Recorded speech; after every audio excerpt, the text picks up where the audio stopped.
welcome everybody to yet another Yugopnik stream. It is a wonderful Monday and I will do my absolute best to make it feel like a Friday. Right from the get-go, thank you to the OGs of OGs, you figgy, for the sub. 6 months, I can't believe it's been 6 months. Starting very soon. Pour yourself your favorite drink. Sit down on your favorite couch and get ready for some dank coverage. Yes, I'm a boomer, I just used the word dank. I can't believe it was popular like literally 5 months ago, it feels like. Okay, starting soon.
Let me get my shoes. Wait.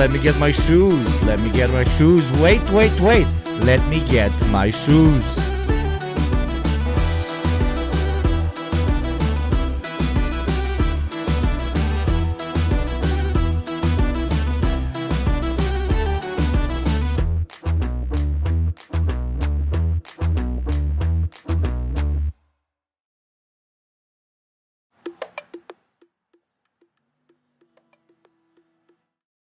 Welcome, everybody. Today is a great, sad day. For the United States is taking another step towards destabilization. We are here to usher in rhetoric which should stop the path towards civil war, the path towards infighting, the path towards hatred. Was it an inside job? Did Trump do it in order to increase his popularity? Did Biden say, I am so old and decrepit, I still think it's the 1920s, and it's okay for me to assassinate presidents? Was it a lone gunman, or should we refer to him as a terrorist? Those are the questions we shall attempt to answer today through good old internet content farming. It is very good to see you, everybody. Today is Monday, 15th of July. Very nice to see all the OGs in chat. Thank you immediately, Romka, for the 100 bits.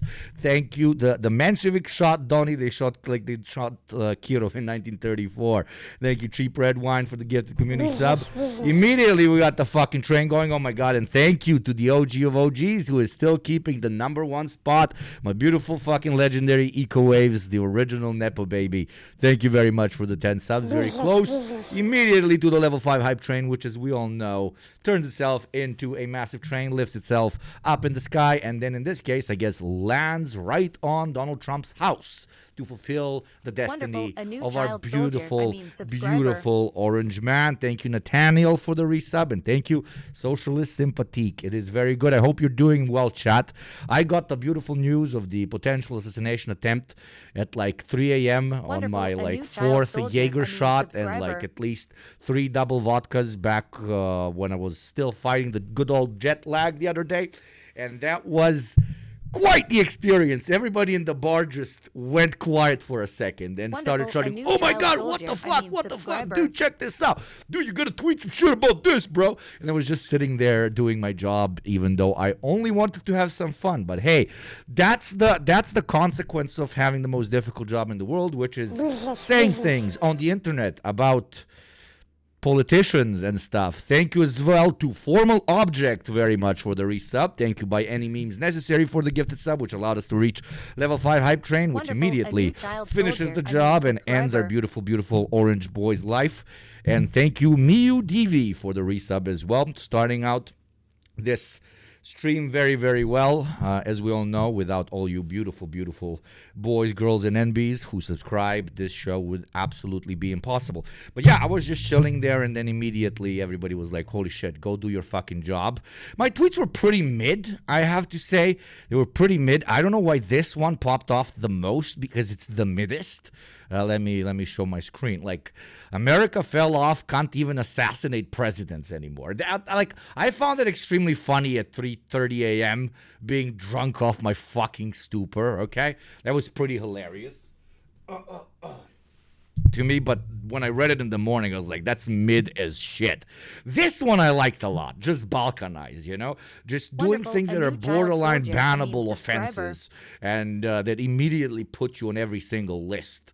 You know, an assassination just happens, and this guy is calling basically for civil war. Very good job, Yugopnik. You're very funny. Kill your career with 2 bullets if you can. Thank you, Indie Victor, for the sub. Welcome, my beautiful child soldier. And oh my God, the only true competitor to Eco Waves here just gifted 10 subs. Thank you, Yana. Without you, none of this would be possible. Very close. The Euler wars between Yana Gibashi and Eco Waves are truly intense in this chat, and will forever continue to be. But no, seriously. Thank you very much for the 10 subs. We might reach a fucking starting stream train, what do you call it, record here. But yeah, the balkanized one was not bad, okay? The balkanized one was not bad. This one I'm extremely proud of. It didn't pop off at all. It didn't even get 1,000 likes, which is just me, you know, like, oh, yes, I live for this. I live for this. I live for this. It made the cheers very, very fun during the party. You know, like, don't miss next time, or, haha, we're living in history. We're seeing it right now. And like, that Lenin guy really did say a lot when he said, you know, decades and weeks and shit, woot woot, shit like that, right? Then I returned. This one is okay. I should return from the States 2 days ago. I refused to claim this. Please don't bomb us again. The only thing I regret is not being there as this is happening. Imagine, like, as a tourist, just witnessing the crazy levels of, like, everybody being like, holy shit. No, like, unironically, I'm glad I wasn't there, because probably will make the airports a massive pain in the ass. They're probably, like, triple checking everybody leaving the country now, etc., etc. That would have been a shit. Yes, Zin Army, absolutely. Actually, I have an interesting one for you today. Today we are nibbing on something that has like ridiculous fucking nicotine levels, and it is as edgy of a fucking packaging as you can imagine. It's called Killa, and it's got like skulls and like a knife. It's pretty weird. But it's also got like the extremely convenient like additional thing here, where you can put your old zins, so you don't have to throw them in the trash or whatever. Non-eco-friendly behavior, which we do not appreciate here, because as we all know, you, the consumer, are who is supposed to save the planet, not the 100 corporations causing over 75% of all world pollution. Thank you again, EcoWaves, the Nepo Baby of all Nepo Babies, the highest ranking general of my Gunnar army, for the additional 5 gift subs. We are in level 7. Very, very base. Ain't nobody watching ads in this channel. But yeah, with the joke, you know, I just came back. Though it would have been, like, the memes would have been great. You guys would have made some great fucking top tier content. Yugopnik, how did you miss? Yugopnik, why did you miss? Or Yugopnik didn't do this because Yugopnik wouldn't miss, okay? Are Zins any good? I started smoking again over the summer, but they aren't doing the trick. I don't know. This is 30 milligrams. This is 30 milligrams. Okay, the strongest American, you know, nicotine pods or whatever are 6. So if you're a long-term smoker, you need something stronger. This is 30 milligrams. I swear to God, I walk into the shop. I went to a birthday like on the seaside, right?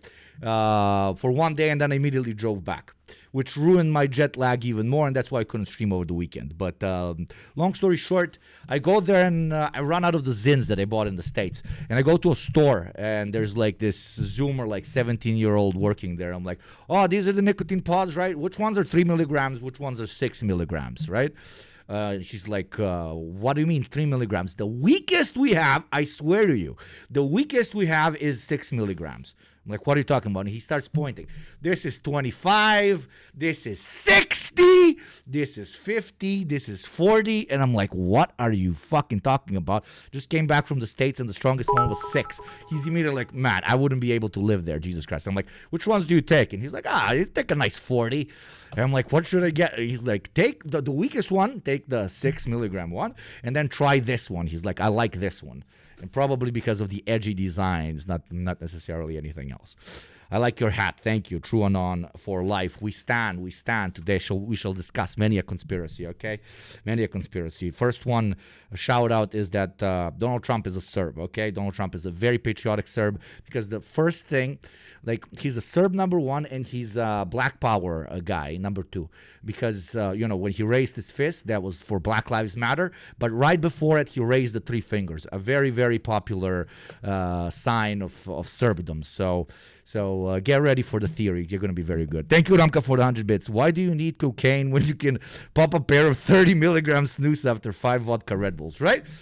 Like, if I ever just randomly stop streaming, heart attack. I'm not even saying, like, people are like they do like political commentary online will sit here and say, if I randomly stop streaming or talking about things, that means the NSA has gotten to me. I have been killed. No, man, I'm just dying of a fucking heart attack on a random Tuesday, probably just like a plah. And then this is going to be clipped and posted everywhere. Yugopnik disappeared. Is it a heart attack? Yes, most likely it is a heart attack. I'm taking fucking 30 milligram fucking pods. No, the Balkans are just built different, okay?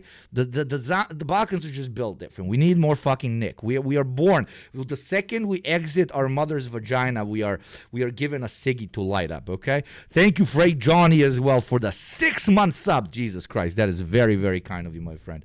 Welcome. Nicotine in pouches, we live for it. We will make the Scandinavians look like a meme with our consumption. But yeah, this one is not bad. I returned from the States 2 days ago, refused to claim this. Please don't bomb us again, etc., etc. This one I was exceptionally proud of.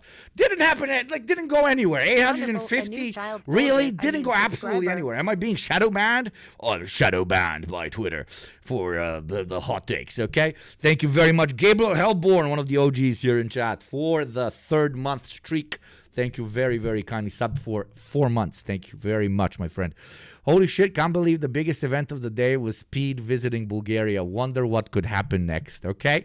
Literally the biggest event. I don't know what you're talking about, okay? He went around asking people how you say book in Bulgarian, but it's very similar in Serbo-Croatian. I wonder why was a black dude walking around Sofia, Bulgaria, asking people, yo, how do you say book? Does anybody know how you say book in Serbo-Croatian or Bulgarian or Macedonian? Does anybody know? I wonder why. Also, never ask a Croat or a Serb, never walk around next to them while it looks like it's gonna be snowing.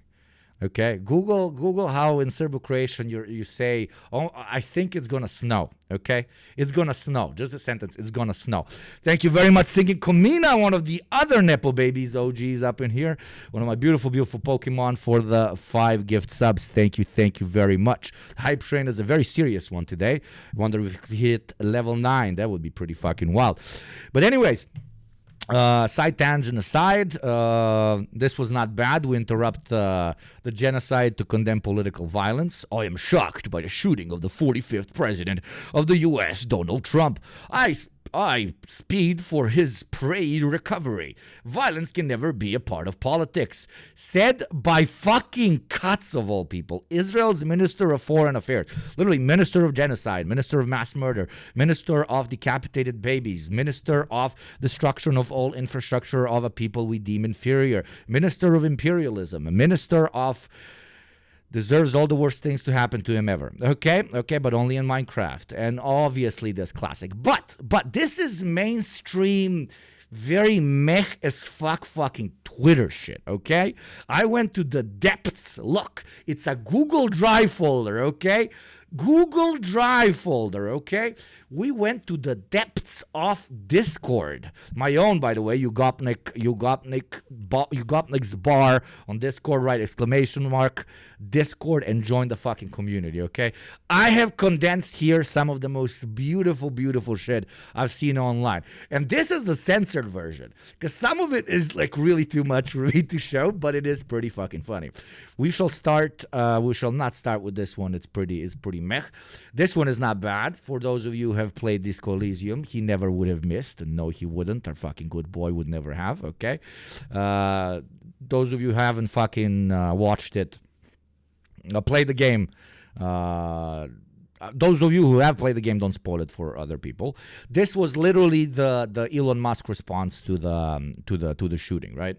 Hi everyone, I'm Elon Musk, my friend. Wow! But like this meme aside, this might be like I just hope you have a similar sense of humor like me, okay? Cinema, okay? This might be the saddest guy on the planet, okay? I don't know. Or he's like a smart dude like milking fucking imbeciles that really like Elon Musk and they're like, haha, Chinese guy that looks like Elon Musk. Because Elon Musk literally looks like he's all the races. Like, what race are you, Elon Musk? All the races. For when Satanus Decepticus Beelzebub was given to the earth to command it through great amounts of capital, he had to look like all the races. Thank you very much, Paluki, another one of the OGs. It's time to make Pink Guy gaze for Trump as national anthem. That's content, okay? Okay, man's playing 4D chess, maybe, dude. Okay, this is the first one that starts the conspiracy. Why in the seven hells did he immediately raise three fingers? Okay? Why immediately three fingers? Yes, his son is half Balkan. His wife is a proud member of a Balkanistan, okay? We should talk Trump here as much as we want, but I will not stand for any Melania slander here. Do you understand me? Okay? She is a immigrant working class woman, god fucking damn it. No Melania slamp here. Whatever. Yeah, slander. Yes, slander. No Melania slander allowed. So maybe just from having sex and having a Balkan person for so long, he identified the supreme Serbian hood running through his veins. And the first thing he raised up was three fingers. I was watching that. I was like, that's fucking funny. Okay. And of course, immediately somebody put a Serbian flag next to it. But then the Albanians, son of my bitch of my son, come with their conspiracy theories and they put this obvious Photoshop, okay? Obvious Photoshop. Do you understand? Obvious fucking Photoshop. Child soldier. Subscriber. How dare they? They always come and claim Serbian glory away from the Serb with their imaginary Illyrian What's next? Donald Trump is a fucking Albanian? God fucking damn it. Even though we must agree, Donald Trump severely looks like an Albanian. He's too tall for an Albanian, but his body type is very Albanian. So welcome to yet another episode of Yugopnik phenotype looking. But no, jokes aside, love to my Serbs, love to my Albanians. It was very, very fun to see them somehow still make this about us, okay? And I'm 1,000,000,000% sure that this meme was made by like a Westerner or whatever, not made by either an Albanian or a Serb, right? But it's a very good feeling. Such a arguably unimportant tiny part of the world, and yet we are in every soup, you know, we are in every meal. Like whatever is happening somehow, no matter how disconnected it is, it will come back to the Balkans. For that is the reason we fight American cultural imperialism. That is the reason why we fight thinking that the US is the center focal point of the world. Because as we all know, No, no, I'm not going to give you some liberal shit. Oh no, all people are equal. All different cultures are equally important. There is no center of the world. No, no, no, no. That would be betrayal of my Balkan blood. We all know. If you look at the Eurocentric, white-centric map of the world, okay? And then you ignore,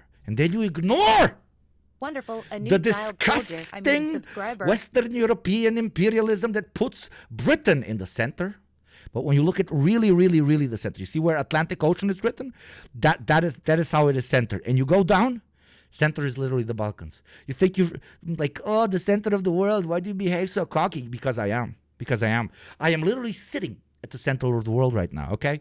Both heaven and hell are perfectly positioned above and below my Balkan basement, in which JT, as my supreme overlord, obviously fucking keeps me.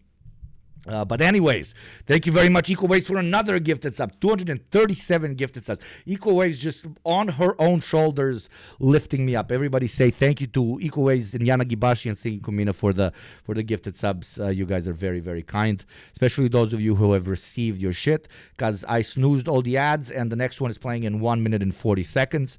If you would like to gift someone or get one yourself, now is the moment, because ads suck and I don't want you to be watching them. This one is a classic. Who fucking understands this reference, okay?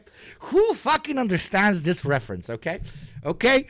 The boomerist of boomers, but not only the boomerist of boomers, but the basest one, okay? The ones that have noticed the future of gaming before it became what it became today, before it was commodified and stripped away from its beauty by modern capitalism. And that is the greatest, okay, the greatest modern first-person shooter multiplayer experience. Call of Duty 4 Modern Warfare, the first one, my friends. The first one that made me shoot my fellow Slavs. I love the ideology of the guy you shoot. It's ultra-nationalism. It's not nationalism, it's ultra-nationalism.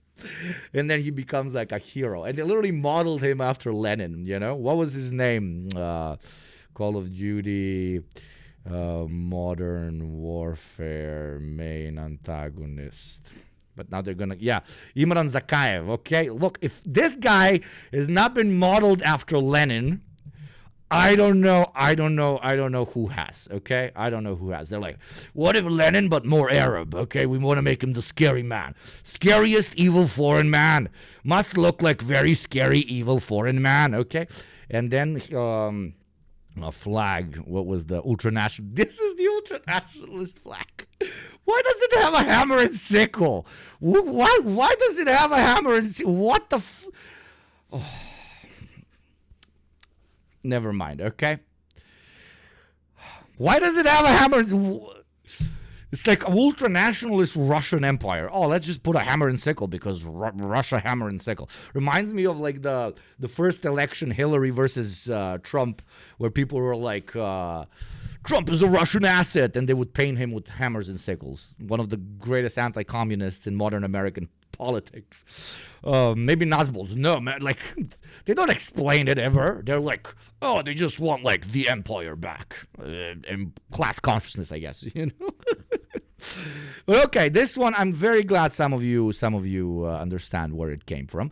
This one is very Zoomer friendly, okay? This we have all played. If we have not played, we've at least watched the show, or we live in a quite literal basement, understood? Thank you very much, Romka, for the 100 bits. What if the developers are not ignorant liberals, but actually wanted to put Nazbols in the game? Yeah, I think they would have made sure that we know that the evil Russian enemy in the game is, also anti-Semitic, okay? You can't leave it past Infinity Ward and Activision in general to always make sure to paint all the enemies as like completely unhinged and arguably unrealistic people, because God forbid there was some gray zones in the writing we get from Activision, you know. God forbid you can somehow relate to the bad guy or say, oh, are we the bad guys? Which arguably kind of was relatively decently done in Call of Duty Cold War, I guess. But not really, because they're like, oh, They're in Call of Duty Cold War, it's like, oh, there's this like Soviet side, and like they have their perspectives, but we cannot look at their perspective because they just want to blow up the entirety of Europe.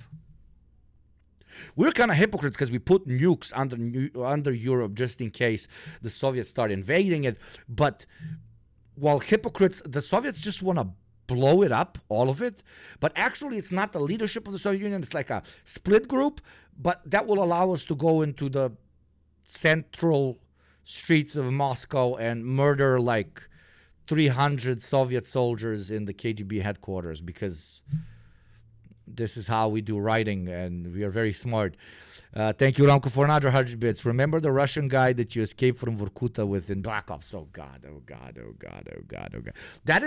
That was one of the most successful pieces of propaganda that like completely elevated the perspective of young people towards what a work camp looked like back in the day. So-called work camp. You know, one of those that the Soviets stopped in the 1960s, which were horrible and should absolutely be pointed at as horrible, but that stopped in the 1960s while the United States still has wage slavery, not literal slavery in their own penal colonies and in their own prison system. Remember that? Remember when that happened, chat? Remember when that? But no, we always must criticize the Gulag. The Gulag very bad. The Gulag very bad. I wonder when they're going to make a game where you're depicted as the absolute good guy while you're running away from a U.S. prison while shanking prison guards. Okay, the next one, since we're talking about Americans and American perspective, Joy Manarino, the Civil War just begun. We no longer live in a democracy. And then to accelerate. Wait, where is it? This is just accelerate to the nearest McDonald's. The most successful American Nazi. Okay. Next, this is pretty good. This is pretty good. Like chat. I have low graphics. Can't see him. Message from Bra. Stop random killing guys. It's FRP. Clear comms, guy. Track all. Someone clip this. This is you, Chad. This is literally you, okay? This is literally you. This is the third theory, okay? But this one does not clash with the other ones. So he is either a Serbian patriot or Albanian patriot, or Albanian patriots unite, all Serbian patriots unite, okay? He's either or for that one. But the fist definitely confirms that he is a great supporter of Black Lives Matter. And that is the main reason why an attempt on his life was made by white supremacist Discord trolls, okay? Because deep down inside, we all know that Trump is not orange, he is black, okay? There, quote me on that one forever. This one is the best one. This is just incredible. I'm putting that on a shirt. I'm stealing that and putting that on the next fucking Deprogram merch drop, okay? I am stealing that and putting that on the next Deprogram merch drop, okay? This is art, okay? This is cinema. This is kino, okay? This makes the Mona Lisa look like it was the work of a hangover bored guy that didn't like what he was looking at, okay? This is kino. Absolute perfection. Everything about it. Everything about it. I would not add anything to this, okay? This gets a 10 out of 10 Yugopnik seal of fucking approval. Understood? What? Okay. What's the next one? Let us see. Gabriel, thank you for the 100 bits very much. Trump got shot by Gavrilo Princip's reincarnated. No, he didn't. A Balkan person would not have missed, brothers and sisters in NBs. Would not have missed, okay? When we want to start civil wars, world wars, etc., even though they would have happened anyways because the current material conditions and the state of empire had been decaying to a point where a world war was literally inevitable before Gavrilo Princip killed him. But if we want to help speed that along in the name of some relatively decent cause, we would have not missed. Trump worked in professional wrestling. He knows how to cut an ear in a way to get red for the camera. Is the assassination fake news? Yeah, imagine, yeah. But definitely his experience in WWE helped him being able to react on the spot with an event that Wonderful, would a have new child left soldier, most people just subscriber. shitting bricks, right? The fact that he wanted to put his shoes back on so people don't see him without his shoes, and then stop them from moving, raised his hand, did a whole fucking photo shoot, literally fucking content, milk this shit for content, is incredibly impressive, and shows his previous expertise shows two things: his previous expertise with being a fucking impressive talk show host, but number two, also just the unhingedness in this man, right? Or maybe he was high on something, so he didn't give a fuck. We will never know. The good Lenin, thank you very much for the resub. America is cooked, Wonderful, yes a new indeed, and we child shall make a soldier, great soup out of it. subscriber. Nebd for 3 months, thank you very much. Needs them a lift shoes. Give me my shoes. Let me put on my shoes. Let me put on my shoes. Sad we didn't get no toe picks. He just got his shoes on. Understand he didn't want to lose his new Jordan. No Trump shoes, special construction to disguise hooves. Maybe that was it. He's literally Satan, and he was like, I need to put on my goddamn fucking shoes, okay? Let us continue. But again, one of the greatest pieces of content I've ever seen in my life. This exact photo, okay? This one isn't bad. It's... Times it to perfection. And Simple sitting. No! Disaster! An absolute disaster! Again. Times it to perfection. And Simple sitting. No! Disaster! An absolute disaster! Rest in peace to any headphone havers. This is the timing, everything is very, very, very decent. That's a cult classic scene right there, okay? Shame you didn't meet Hassan when you're in America one day, yeah? If he calls me up, I'd very, very gladly go. Okay. This is not bad. This is very not bad. Make 3 shots and be sure to target the tip of my ear. This will grant me more votes. You are America's top sniper.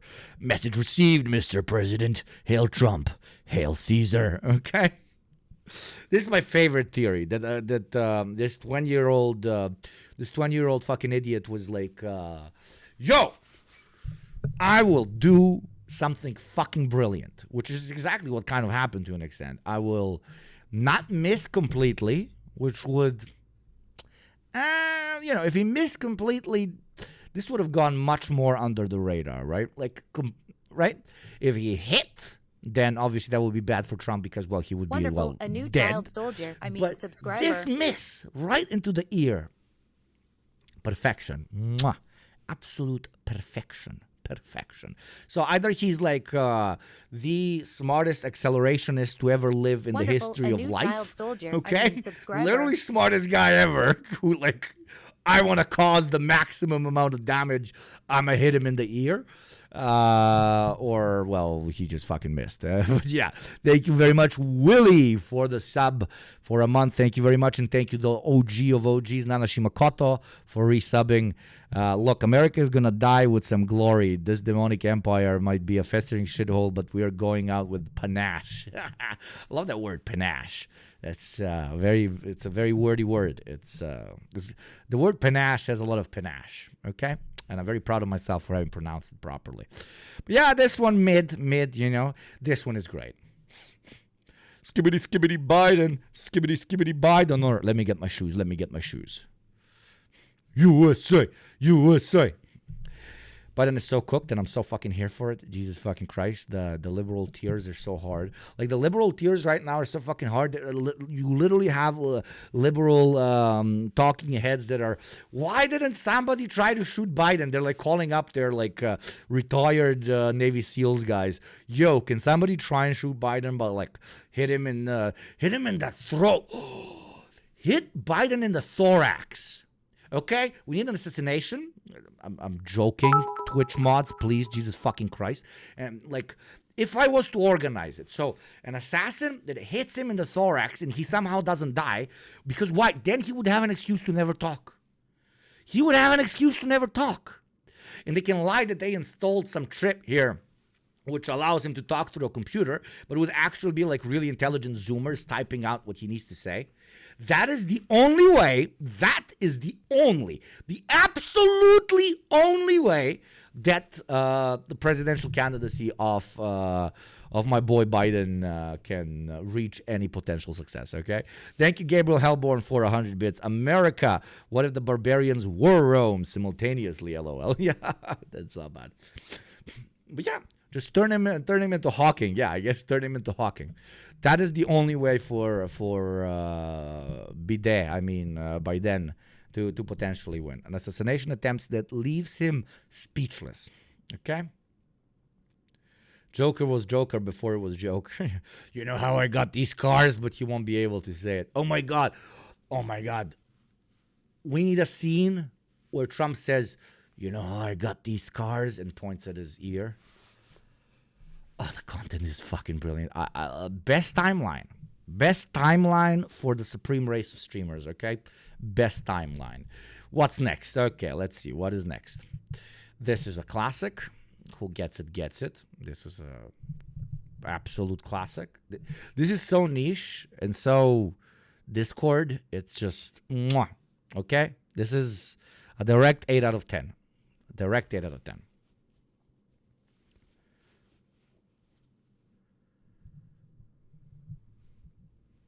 Comrade, you can mace 2 small holes on the side of the mask to hang on your ears so it doesn't... What, really? That's kind of smart.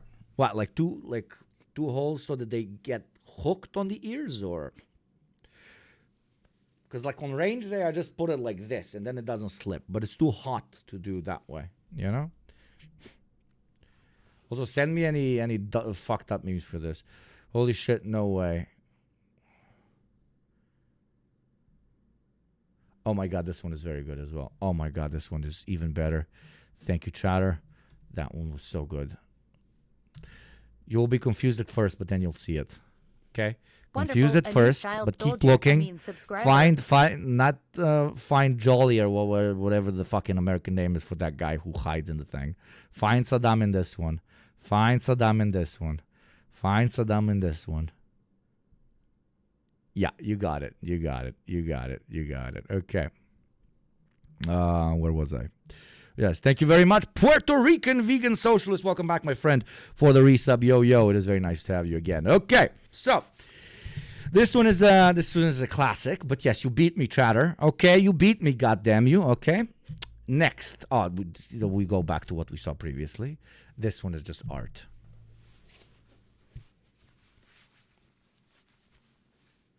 I'll leave this one to you without comment. Art. Art.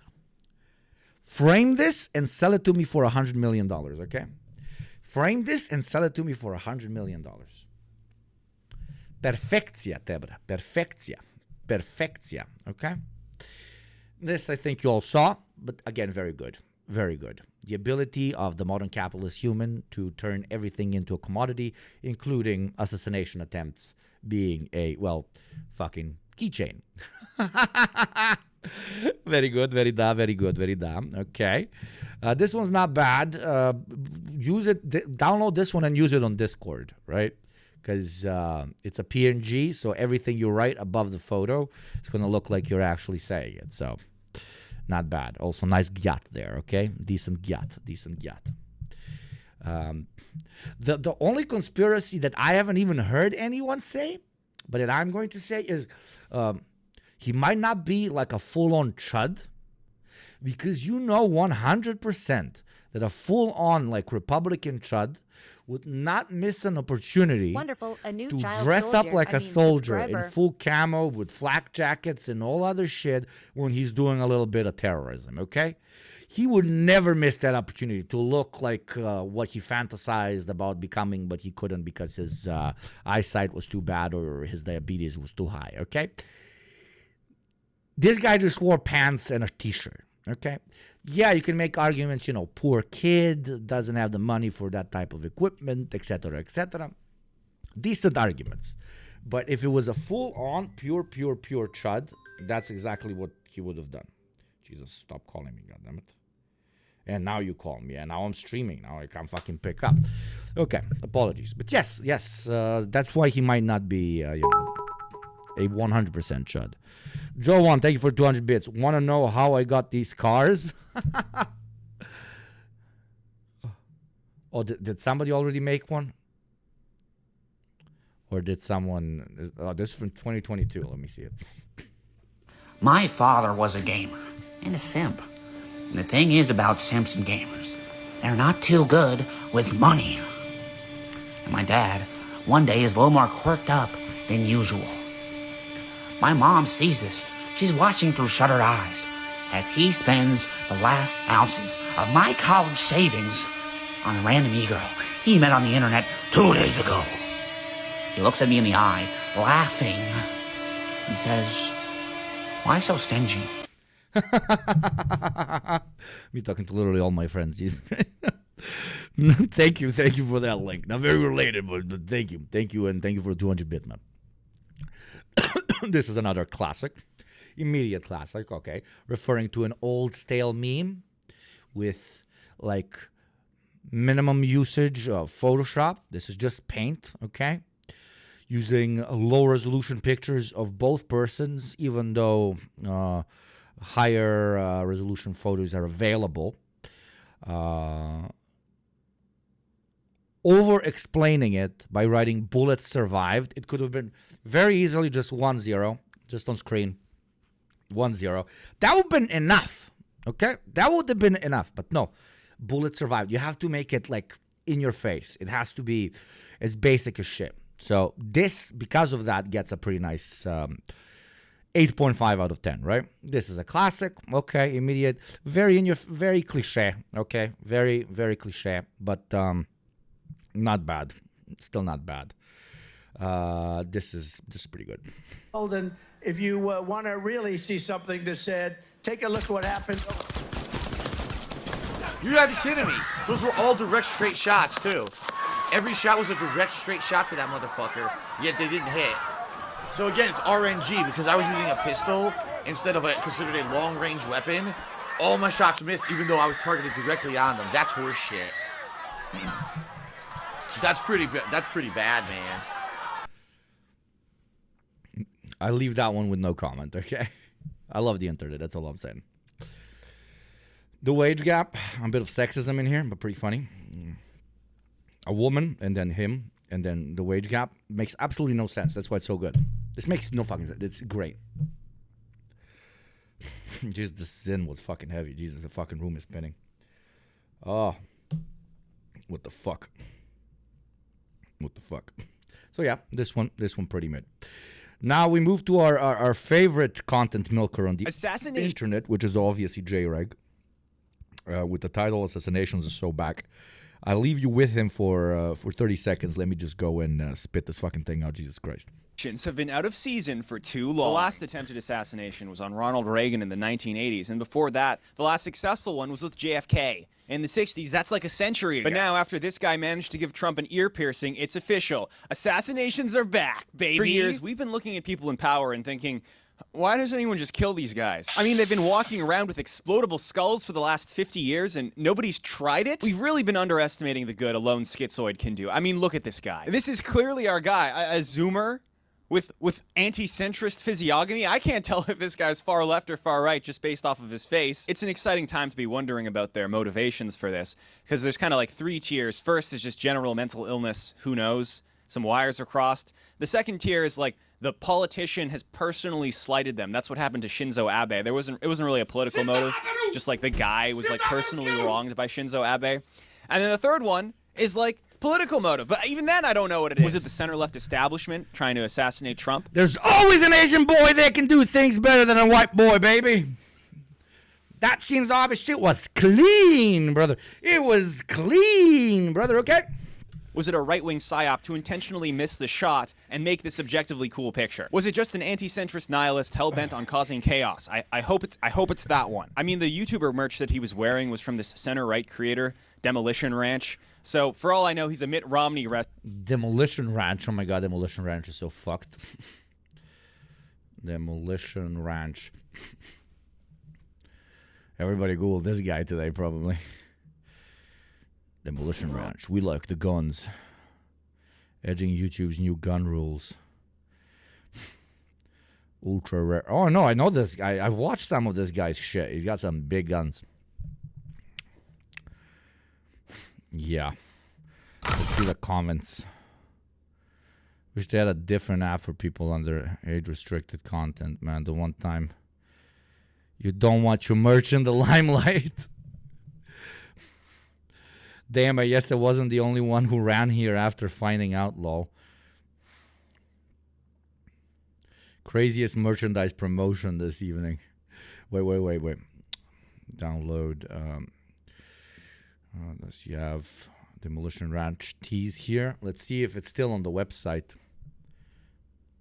He has to have removed it, right? He has to have removed it, right? I don't see it. He has to have removed it, right? Yeah, he removed it. He removed it. Holy shit, man. My big old Israeli leader. Hello. It is good to see you. Not removing it would be such a bad financial decision. I mean, I don't see it. He removed it. The specific one the kid was wearing, he removed. Wonderful. A new child soldier. Subscriber. Or am I missing something? Thank you very much, Romka, for the 100 bits. Center-right creator, he said, how sure can one be with this type of content? Yeah, never. Fried Slice, Texas, thank you very much. Glorious Hat, Glorious Leader, thank you very much. It is unfortunate that it reads from right to left, but hey, so be it. But yeah, he removed it. But I watched, unfortunately, you can't really watch, gun content on any platform that's from a left-leaning person. There was one girl, I think, Tactical Go, no. I can't remember what the fucking name was. Thank you, Fried Slice, TX, Glorious Hat, Glorious Leader. Oh, yeah, I just said that. Brain melting. Anyways, back to J. Restorationist. It's just an exciting time to speculate. Cool girlfriend. Okay, yeah. There's a comrade that does guns. Wait, tactical girlfriend. Yes, this is the channel. Believe this is a comrade that teaches you how to defend yourself. Pretty cool shit. Okay. All I know is that the Nothing Ever Happens guys have been taking a lot of L's recently. So the political arena is now wide open for assassination. I can pretty much officially call it. And it's exciting to imagine what'll happen next. Maybe someone will pop a balloon near Joe Biden. Maybe the Just Stop Oil guys will stop painting Stonehenge with cornstarch and start killing oil executives. I mean, these guys are literally...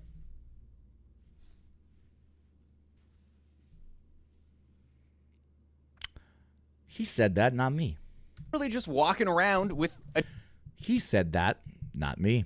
Dresses. I think if oil executives were getting killed, even if it was just 1 in 10,000, people would be like, maybe I should reconsider this oil executive thing. Everybody in power right now is just walking around with a human body. A vulnerable human body. That's not gonna last forever, by the way. Give him a couple decades. Thank you, Kid Lizard, for 100 bits. For my strapped up lefties. Yeah, brother. We carrying that shit everywhere. We carrying that shit to the hospital. We carrying that shit to church. We carrying that shit to the schools, brother. And all the people in power will have steel bulletproof skulls. But they don't even need steel bulletproof skulls. They have people that your taxes pay to be bodies that jump in front of their bodies, okay? These guys have spent hundreds upon hundreds of millions to make sure that every single place that these presidential leeches go to is extremely safe. They will scope out 200 apartments in residential buildings around a particular place where somebody's coming, okay? I had a friend who lives in the center of Belgrade, and Putin was coming, okay? Private property stops existing then. There was a literal sniper came into his house, they told him a week earlier, sitting at his fucking window. They inspected everybody in the apartment building, did background checks on them, and 2 guys that were crazy alcoholics or whatever, they accommodated them at a hotel for 2 days while Putin was visiting Belgrade, right? There is insane amounts of prep, but because of that, insane amounts of salary, insane amount of money that goes into protecting these guys. So they don't necessarily like even need to be turned into Terminator chuds, right? Because they already have like chuds whose whole job is to jump in front of them and potentially save them, okay? And the ability to upload their consciousness into multiple clones. So, you know, there's a window of time here is what I'm saying. Maybe they stop blocking traffic and start finding out where they live. I don't know. Maybe I'm just spitballing. I mean, look, we've had some success in the past with random European politicians or Japanese politicians or Brazilian politicians. But we're talking about America here, okay? This stuff actually matters. Right now, it feels like the system's rigged against everybody. It can feel absurd and pointless, and sometimes it feels like you got to just take matters into your own hands. And by matters, I mean a firearm. Look, I've said it before, and I'll say it again. I'm just here for the violence. But this is all satire, okay? This is satire. I am joking. We here at the Dreg Channel would never condone violence against anyone, especially not Donald Trump, Joe Biden, tech bro sociopaths, oil executives, or the guy from my high school that stole my leading role in the Three Musketeers play and then was really rude to me afterwards. But what's the leading role in the Three Musketeers? There's three of them. There's three Musketeers. There's three of them. Oh.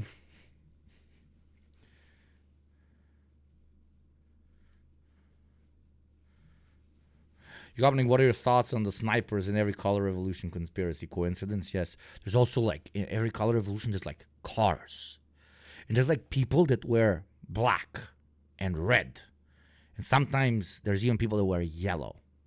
It's very strange. It's very, very strange. The coincidences are incredible. For real, guys, this is a very tumultuous, uncertain times that we live in. And it feels like every week something happens that both shakes the foundations of our world and also changes nothing. And in tumultuous times like this, it's important to remember nothing ever happens. Just repeat that to yourself like a mantra so that after the election, nothing continues to happen. Let's just hope everyone's too glued to their screens to actually do a civil war. And if the civil war does happen, that doesn't affect me, a Canadian. Here's hoping my irreverent and nihilistic calls for violence will be drowned out by the endless stream of noise and media, keeping us glued to our computer screens. Because that, my friends, is the real status quo nihilism. This idea that things will keep happening, and at the same time, nothing will ever happen. I really wish something would happen. Nothing ever happened. Immediate shame on a literal Yugopnik by chat. Why? For D'Artagnan? That's fucking capitalist American mentality, okay? Just because there's D'Artagnan, that doesn't mean that the other ones aren't equally important, okay? I protect the rights of the other musketeers, okay? Okay. I wasn't here yesterday, so I'm going to force you to watch this again, and I don't think it's going to be boring. President Biden addresses the nation after Trump assassination attempt.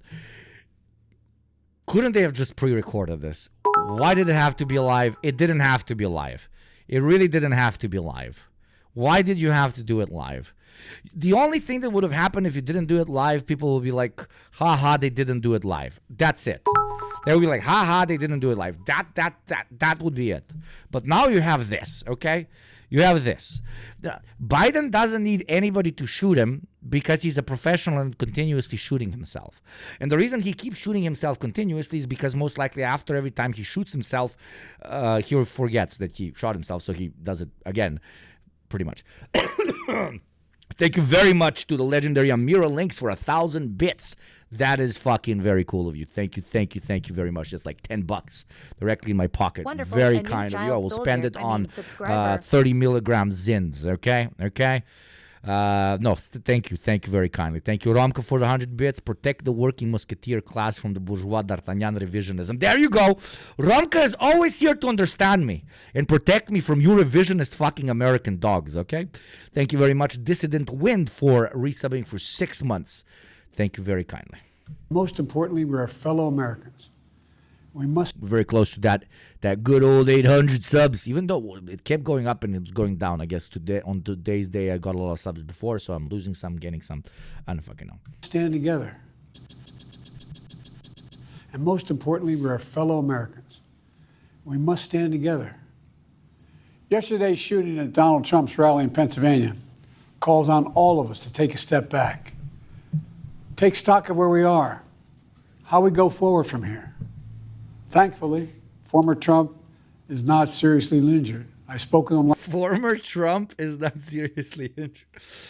From today, his name is Donald Emperor, okay? No longer Trump. My former Trump. Why didn't you pre-record this, god fucking damn it? Why didn't you pre-record this?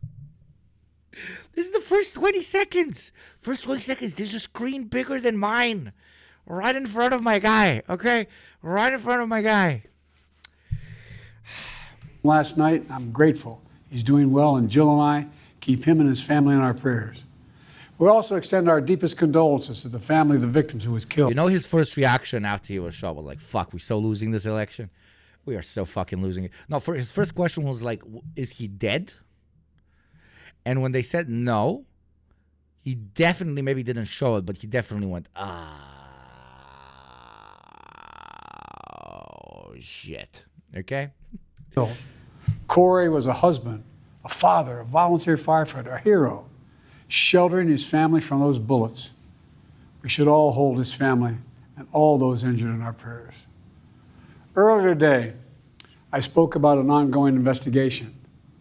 We do not know the motive of the shooter yet. We don't know his opinions or affiliations. We don't know whether he had... But this is such like a continued, like, I'm going to say a cliche here, but it's important to state, like, random 20-year-old kid.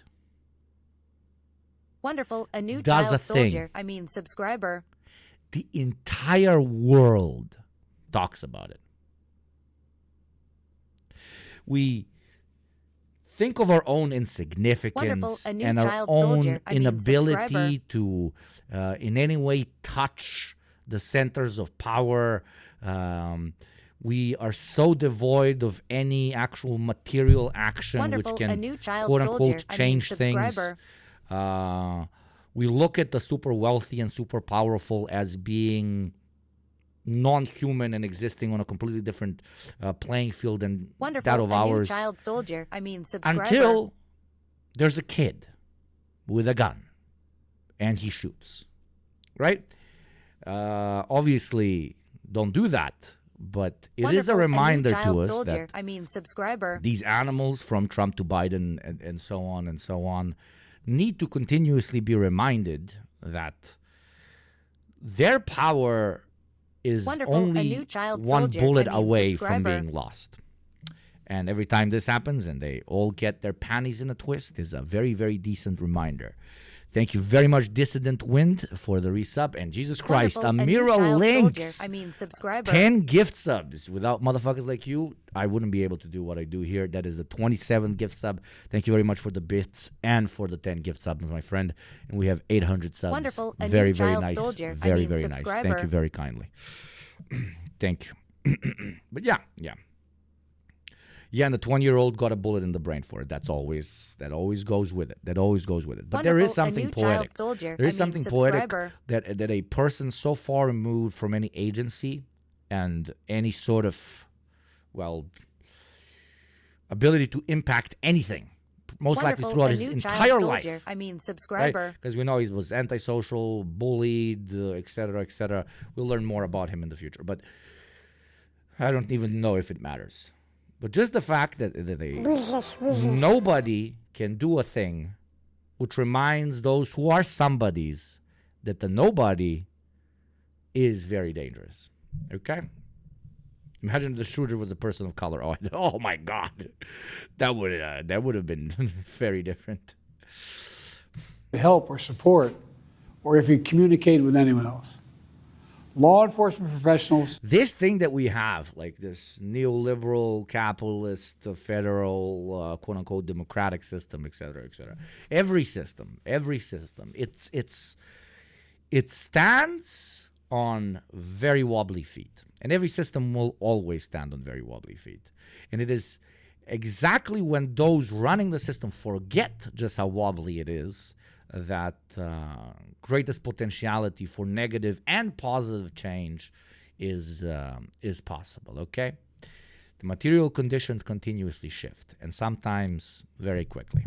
Another cliche, but, sometimes 10 years of history happen in a week. As I speak, are investigating those questions. Tonight, I want to speak to what we do know. A former president was shot, an American citizen killed, while simply exercising his freedom to support the candidate of his choosing. We cannot. Thank you very much, Ron, for 100 bits. I think this just reminds us that 1917 can be repeated quite successfully given the proper organization. Yeah. We must not go down this road in America. We've traveled it before throughout our history. Yeah, but 1917 should remind us that like all of those wars would have happened anyways without the assassination. Just moments like these can, I guess, speed it up. But if we want to stop moments like First World War or any sort of civil war from happening, we must address the core that underpins it, the core that causes the instability, not a simple spark event which starts it. Yeah. So we need to be talking about why does a 20-year-old think, yo, let me go and off this motherfucker with my AR, right? Not the actual shooting of the firearm. Thank you, Asi, for the 10 bits. Violence has never been the answer. Whether it's with members of 1917 is the revolution, not... oh, okay, sorry. My brain was in Gavrilo Princip. Oh, yes, that as well. But it also, like, was born out of... my bad. It was also born out of a lot of previously established material conditions that at one point broke the camel's back.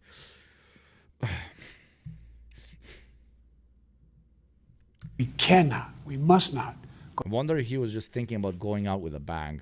Yeah, like suicide by cop, extremely cringe. Suicide by attempted assassination of president, which permanently we'll see how as time passes, either intensely or in no significant way impacts the development of the world's largest superpower. Now, I don't know, I'm not approving of any of it, but if there's an edgy, let's use that term, if there's an edgy way of killing yourself, that's it.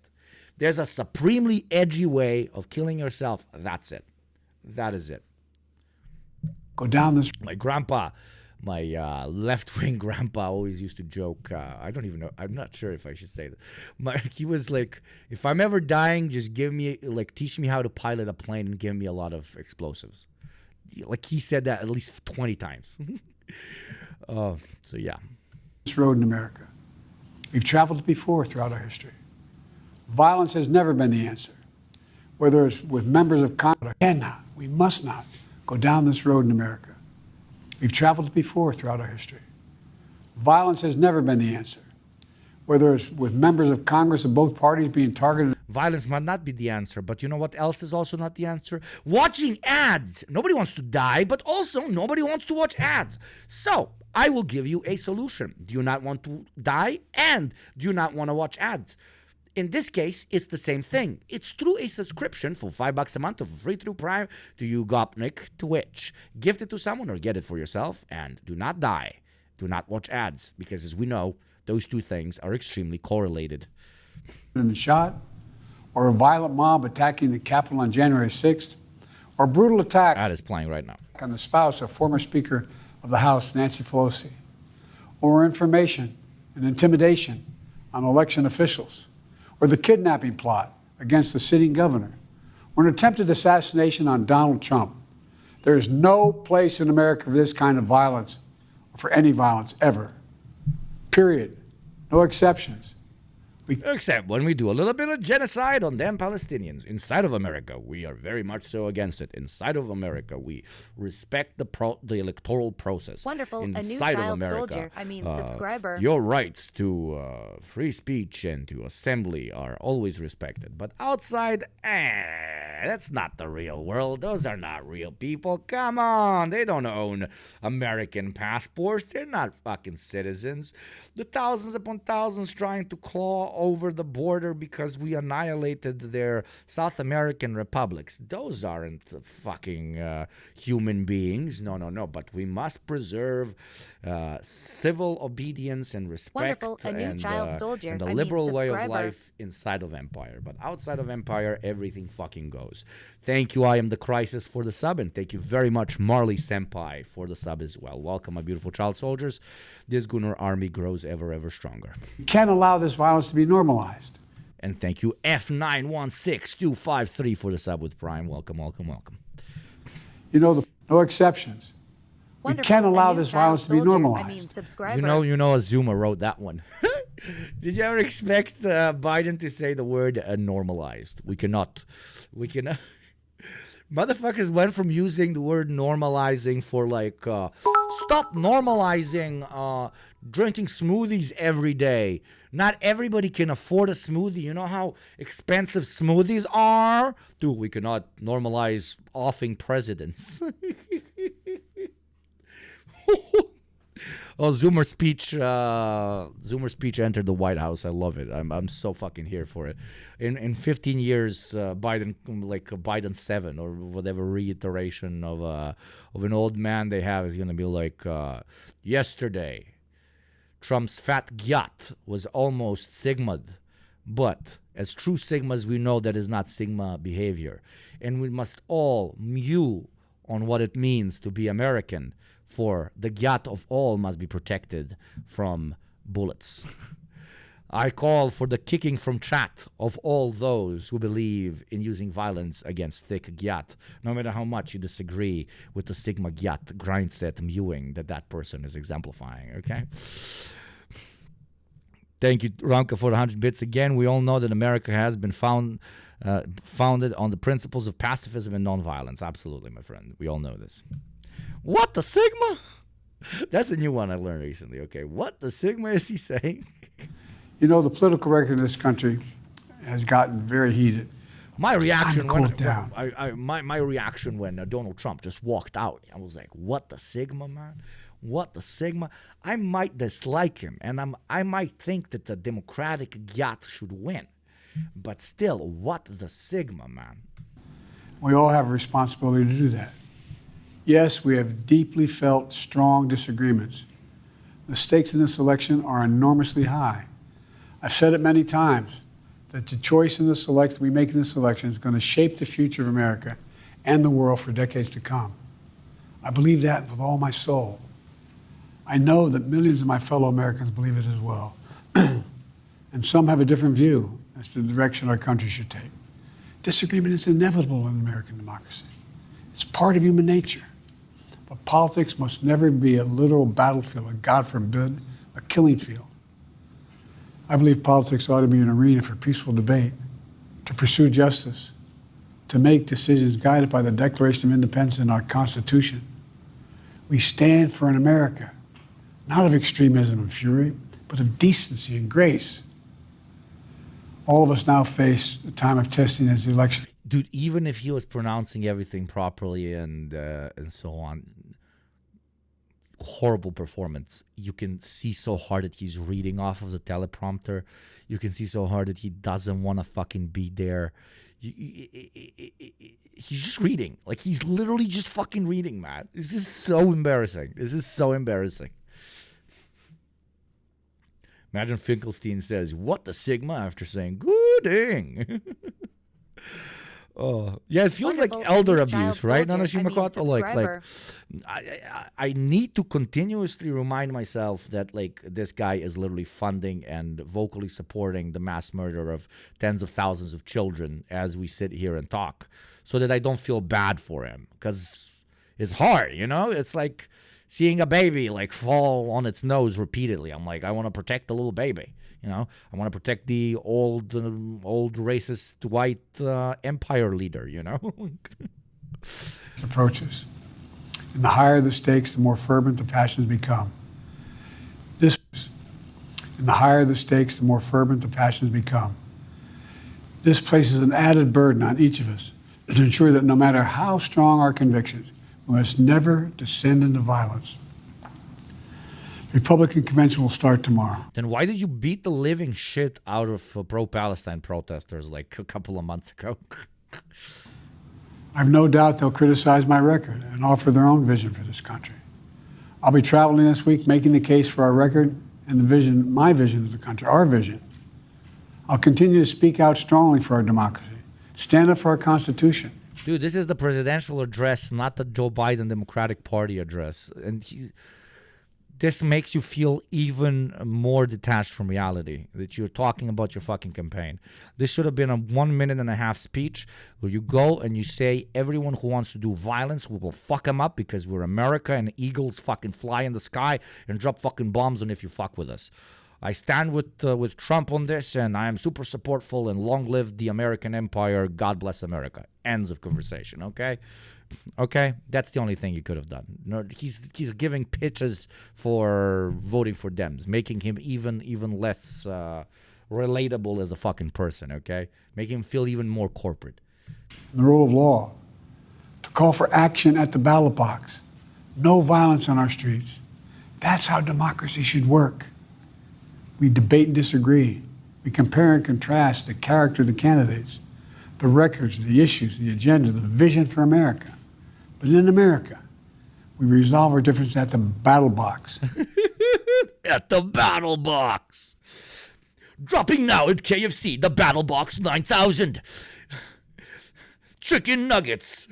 Designed to look like Biden and Trump fighting each other out in good secret KFC recipe spicy chicken. The battle box must drop. Buy now during election season for $5.99. Buy now during election season for $5.99. KFC battle box, the true way of the American system. Thank you, Romka. He looks even more pitiful than Putin when Prigozhin was driving to Moscow, to be honest. Yeah. Yeah, that was very pathetic as well. Oh. Oh, yeah, the battle box. I love the wait. Let me make this more proper. What do you call American Eagle sounds?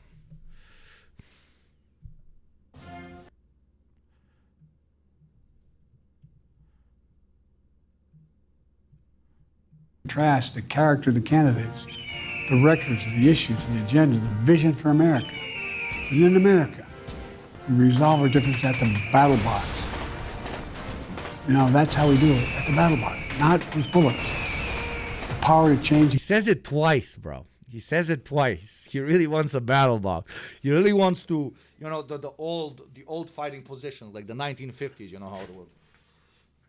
He wants to battle it out with Donald Trump, because the only like kind of like cohesive thing this guy has said in the last 3 months is basically just calling Trump a fat fuck. Okay, like, Trump, you're a fat fuck. That's the only thing he did. That's the only thing he did. And now I don't think he can even win if he whips out his big dick, okay? He can't even win if he whips out his big dick. This guy is so buried. Not even a massive cock, massive Biden schlong, and like prior pictures of him railing Jill as she squirts all over the Oval Office. That wouldn't win it either, okay? America should always rest in the hands of the people, not in the hands of a would-be assassin. You know, the past forward. Or the fat guy that the would-be assassin wanted to kill. We want a skinny president, okay? We want a goddamn skinny president. Why would you say something so controversial yet so brave, man? That's what you subs pay me for, man. You know? Competing visions of the campaign should always be resolved peacefully, not through acts of violence. You know, we're blessed to live in the greatest country. That's why we beat the living shit out of the youngest and highest perspective individuals over the entire country, where they had the audacity to actually support an end to a war which has caused the tens of thousands of civilian and child deaths. But I didn't want to think about that back then, brother. I only want to talk about how violence is bad, brother, when they try to kill people in my position, brother. If I do not condemn this, brother, then they might one day shoot me, brother. And we all know that with my geriatric fucking ass, I will not be able to do a Matrix bullet dodge the way the great Emperor Trump just did, okay? You could have wasted the opportunity for him to say, man, that shooter sucked so much. How do you miss somebody so fat? On earth, and I believe that with every soul, every power. If somebody was shooting me, the only thing I would be afraid of them hitting is this massive fucking dick, okay? It would be so difficult for them to miss my massive Biden cock, okay? My being. So tonight, I'm asking every American to recommit, to make America, think about it. Make America, I don't know, what is America, what am I doing here? You know, we're blessed to live in the greatest country on earth, and I believe that with every soul, every power of my being. Every soul. My boy has many souls. I believe that with all my souls. All my multiple souls. Do you know I have many personalities in me? Okay. He actually does. He's like, I have Zionist Biden. I have the blacks at the back of the bus Biden. I have the minorities are violent criminals and higher police presence and fuller jails are the only way to stop that. I have, I thought I cannot be a Zionist because I'm not a Jew, and then my father told me, no, you can be a Zionist and a Jew. Then I have the slamming my big fat cock in Joe Biden, okay? I am many personalities, brother. So tonight, I'm asking every American to recommit, to make America so... Biden is an IRL lich, exactly, Toasty. Make America, think about it. What's made America so special? Here in America, everyone must be treated with dignity and respect. But only in America. And hate must have no safe harbor. Here, except when people go out into the streets and say hate bad, and then you beat the shit out of them, get them kicked out of universities. And yeah. Here in America, we need to get out of our silos, where we only listen to those with whom we agree, where misinformation is rampant, where foreign actors fan the flames of our division to shape the outcomes consistent with their interests, not ours. Let's remember, here in America, all unity... Yeah, that's why you take money from APAC. My boy will say this sentence and then take $100 million from APAC. You wanted to say make America great again so bad. Yeah. Did you see that Biden canceled his event celebrating the signing of the Civil Rights Act over this shit? I can imagine. Take Ramko for 100 bits. In America, everyone is treated with respect and dignity except for the mere 99% of these poor pricks. Exactly. Oh. He's the most elusive of goals right now. Nothing is more important for us. Here in America, we stand for anti-violence. We stand for incredibly powerful and wealthy politicians to stand up podiums and call for mass violence towards all sorts of minorities, which are then executed by the arm of the state, also known as the police force, and the reactionary racist masses. But what we do not stand for is when that violence is a bit more direct and then somebody does something against one of us that are actually causing the majority of the violence in the country. You see how that really makes sense? No, you don't. Shut the fuck up. Go back to work, bitch. Now, and standing together, we can do this. You know, from the beginning, our founders understood the power of passion. So they created democracy that gave reason and balance a chance to prevail over brute force. Except for the slaves. That's the American we must be. An American. Bring back the slaves. Bring back the slaves. Bring back the slaves. That's the America we must return to. Dude, they founded your whole country on like just mass murder and then a war with the previous bosses. Like, it's literally the most violent founding of a currently existing state, period. The fuck you on about?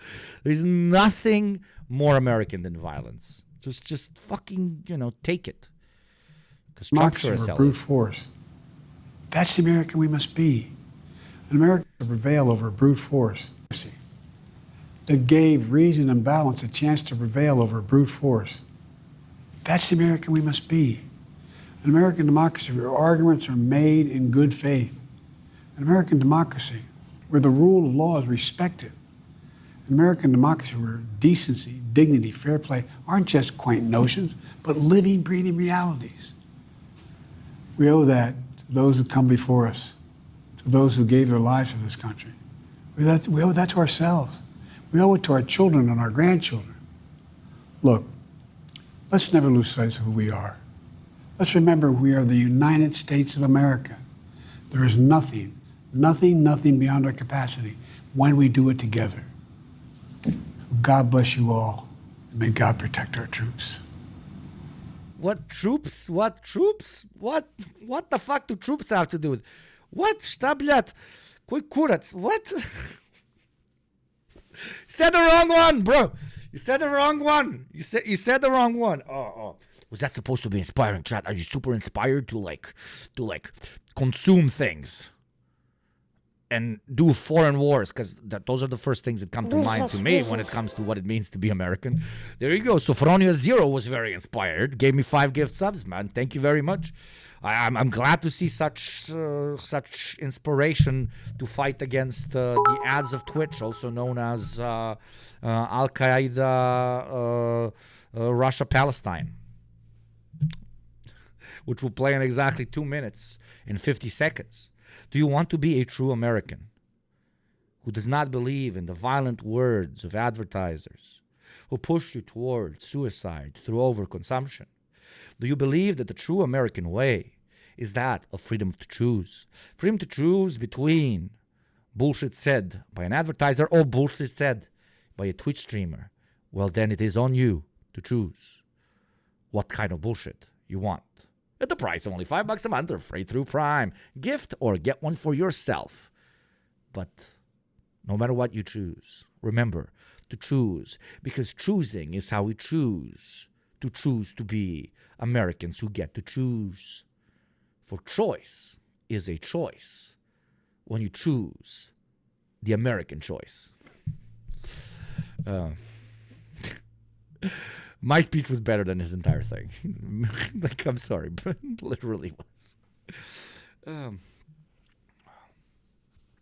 Okay, I want to... Jesus Christ, what is this? What is this? Do you hear about how slavery is alive and well in America? And then I see the title. The fuck? Okay, I wanted to do this story out of West Virginia because this is absolutely insane. White couple busted for using black adopted kids as slaves. No fucking way, man. No fucking way. I've never heard of a more American sentence. Holy shit, dude. No. I'm sorry, we'll get back to Biden coverage, but this is... Whoa. What the fuck? Insane. Here's a local news report. I guess it's a week or two old at this point, but the Atlanta Star, I forget the full name of that publication. It's like an online kind of magazine, wrote this up and highlighted it, and I saw a lot of people circulating it the other day.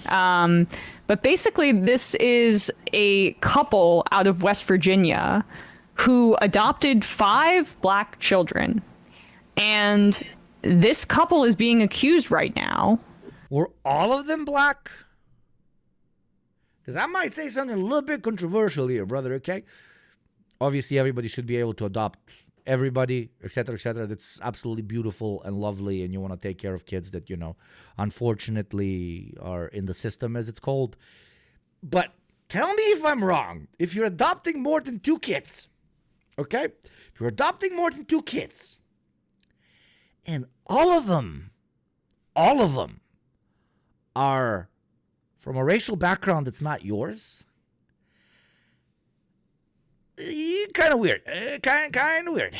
Because it no longer sounds like you're adopting them because, you know, you don't care where they come from or what they look like, etc., etc.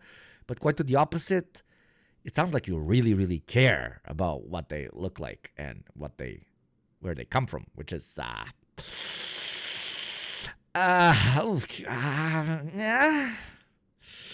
pretty sus. Okay, pretty sus. Pretty sus. Of forcing those children. Like, it's one thing to like adopt 5 kids and all 5 of them are from different ethnicities, or 2 are from this one, 2 are from that one is from another one, etc., etc. But all 5 of them,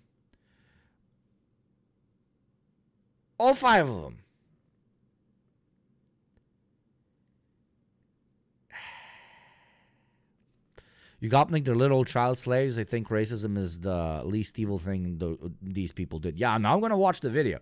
But I'm saying it should have been a red flag immediately. Like, if I am the child protection officer that is choosing whether somebody is allowed to adopt children, and I check out who they adopted before, and they have like 2, like they're a white couple and they adopted 2 black kids, and then they want a 3rd black kid, I would bring it up. Fuck you. Oh, you see your race? Yeah, I guess I do. I would absolutely bring it up. What? I would be like, what? 3rd? Third one also, like, really? I mean, I'm glad the child gets a home, but really? Really? It's not a red flag because they're white in West Virginia, I guess.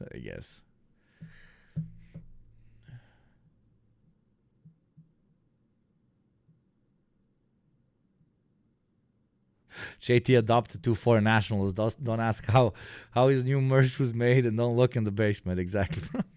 But yeah, I don't think I'm saying anything off the cuff here, but I would suss the shit out of it. Okay.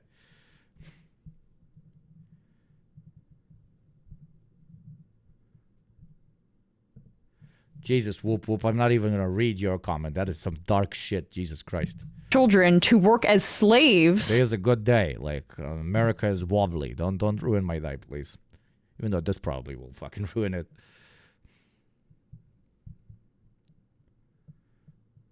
In the U.S., there's laws preventing non-natives from adopting native children because of stuff like this. Wow, I didn't know that. In their West Virginia barn. This is just like another indication of how our foster care and adoption system like needs real overhauls, and a lot of times it's linked to extremely conservative people and religious organizations where there is just not enough. Yeah, and especially in the U.S. because they allow fucking absolutely everybody, almost absolutely everybody to homeschool. It's like, oh, you want to homeschool? There you go, homeschool. You want to tell them that the Civil War was about states' rights and that abortion is actually, you know, a guy going inside, taking a whole ass baby and proceeding to have sexual intercourse with it, and then does a 360 no scope, shooting it from the fucking sky. Yes, that's absolutely allowed. You get to fucking teach children whatever you want. So you could quite literally like adopt a bunch of black kids, teach them that they're not actually human, and like the state's gonna be like, okay, that's your right to teach your kids whatever you want. It's fucking not a real country, man. Not a real country. You know when I knew it was not a real country? We're in the Hobby Lobby or whatever, very stupid fucking store in the U.S. I saw a cross covered in an American flag with the Blue Lives Matter blue line. A cross. Already fucking insane, covered in American flag. Already absolutely fucking insane. And then it had the Blue Lives Matter line. Okay? That is the moment I knew that's not a real country. Enough care taken for these children. The report is disturbing. Here it is, local news. Did you buy it? Absolutely. I have to admit, I consider myself a Christian or whatever, but I could not help but take the cross and turn it upside down, brother. I am 12-year-old Joker man. Society has crumbled. But yeah, of course, I had to do that. I mean, yeah.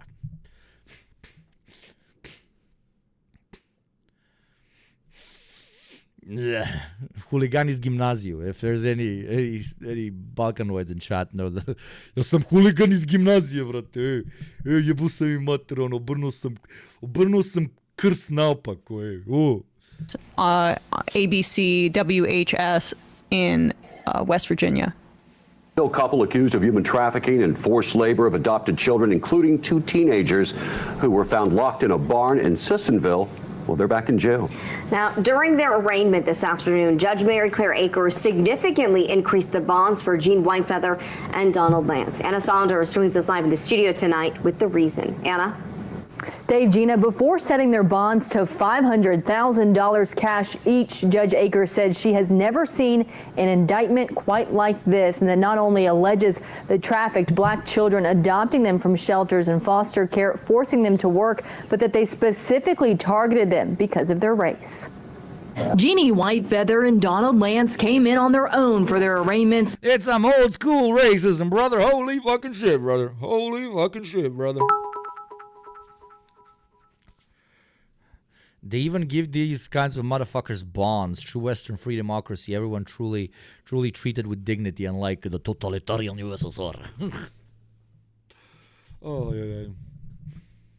but left in cuffs after Judge Mary Claire Akers set their bonds at $500,000, more than double what they had already paid. And I don't think I've ever seen an indictment like this in all of my time. It alleges human trafficking, human rights violations, the use of forced labor, human rights violations specific to the fact that these children were targeted because of their race, and their use as basically slaves from what the indictment alleges, along with human trafficking and neglect with serious risk of bodily injury or death. I don't find the bond to be sufficient. Whitefeather and Lance were first arrested last October when a welfare check turned into the discovery of two teens apparently locked in a shed where investigators said they lived in deplorable conditions. Jesus fucking Christ. Fuck these. Oh. Behind the Sissonville home. One other kid was found inside the house and two others were not home, all adopted by the couple. The indictment brought more than a dozen new charges against them alleging human trafficking and forced labor, also civil rights violations, as investigators believe they targeted these children specifically from a shelter because they were black, forcing them to work as slaves. Whitefeather and Lance were originally in Washington state, and it is alleged they brought the children with them to Sissonville when they moved. Counts 9 through 12 allege the use of forced labor, which I read as slavery. Bond was initially set at $200,000 cash, and they were both able to post it. Prosecutors have said in a new complaint for forfeiture, the couple sold a $725,000 80-acre ranch in Washington state and sold their Sissonville home to post bond, and they believe both of these properties were paid for through trafficking. That will be decided in a separate court matter, but because of this, prosecutors say they found discrepancies in the financial affidavit Lance filled out for a court-appointed attorney, leading to a new charge on his indictment. Some of the information on his face is inaccurate. Lance had to fill out a new affidavit today as the two were taken back into custody.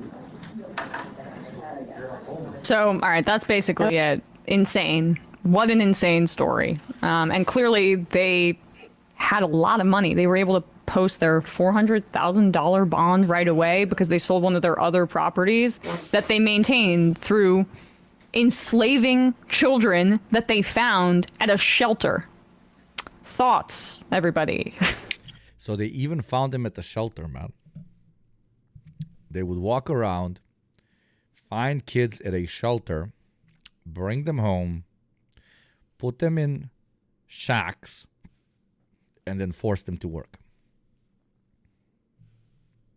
Okay? And not only that, but they had $400K cash to pay for a bail. That is... Wow.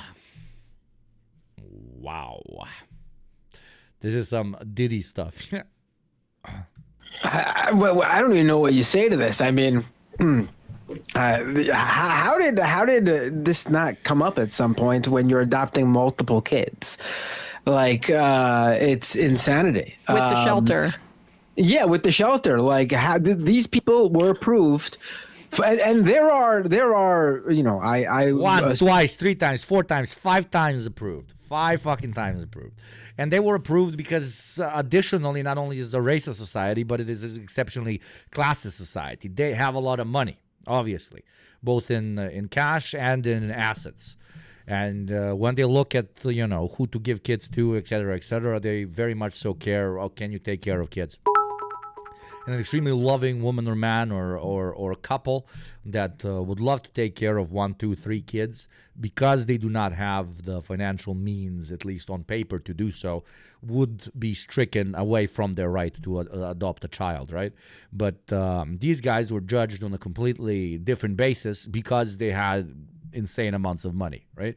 And because they were white, of course. So in America, no, fuck just saying in America, absolutely everywhere. If you have money, you are good, de facto. Society trusts you more. They believe that your intentions are pure. And the old joke, you know, if you're poor and you drink, it's alcoholism. If you're poor and if you're rich and you drink, you know, you're a party animal. You're the shit.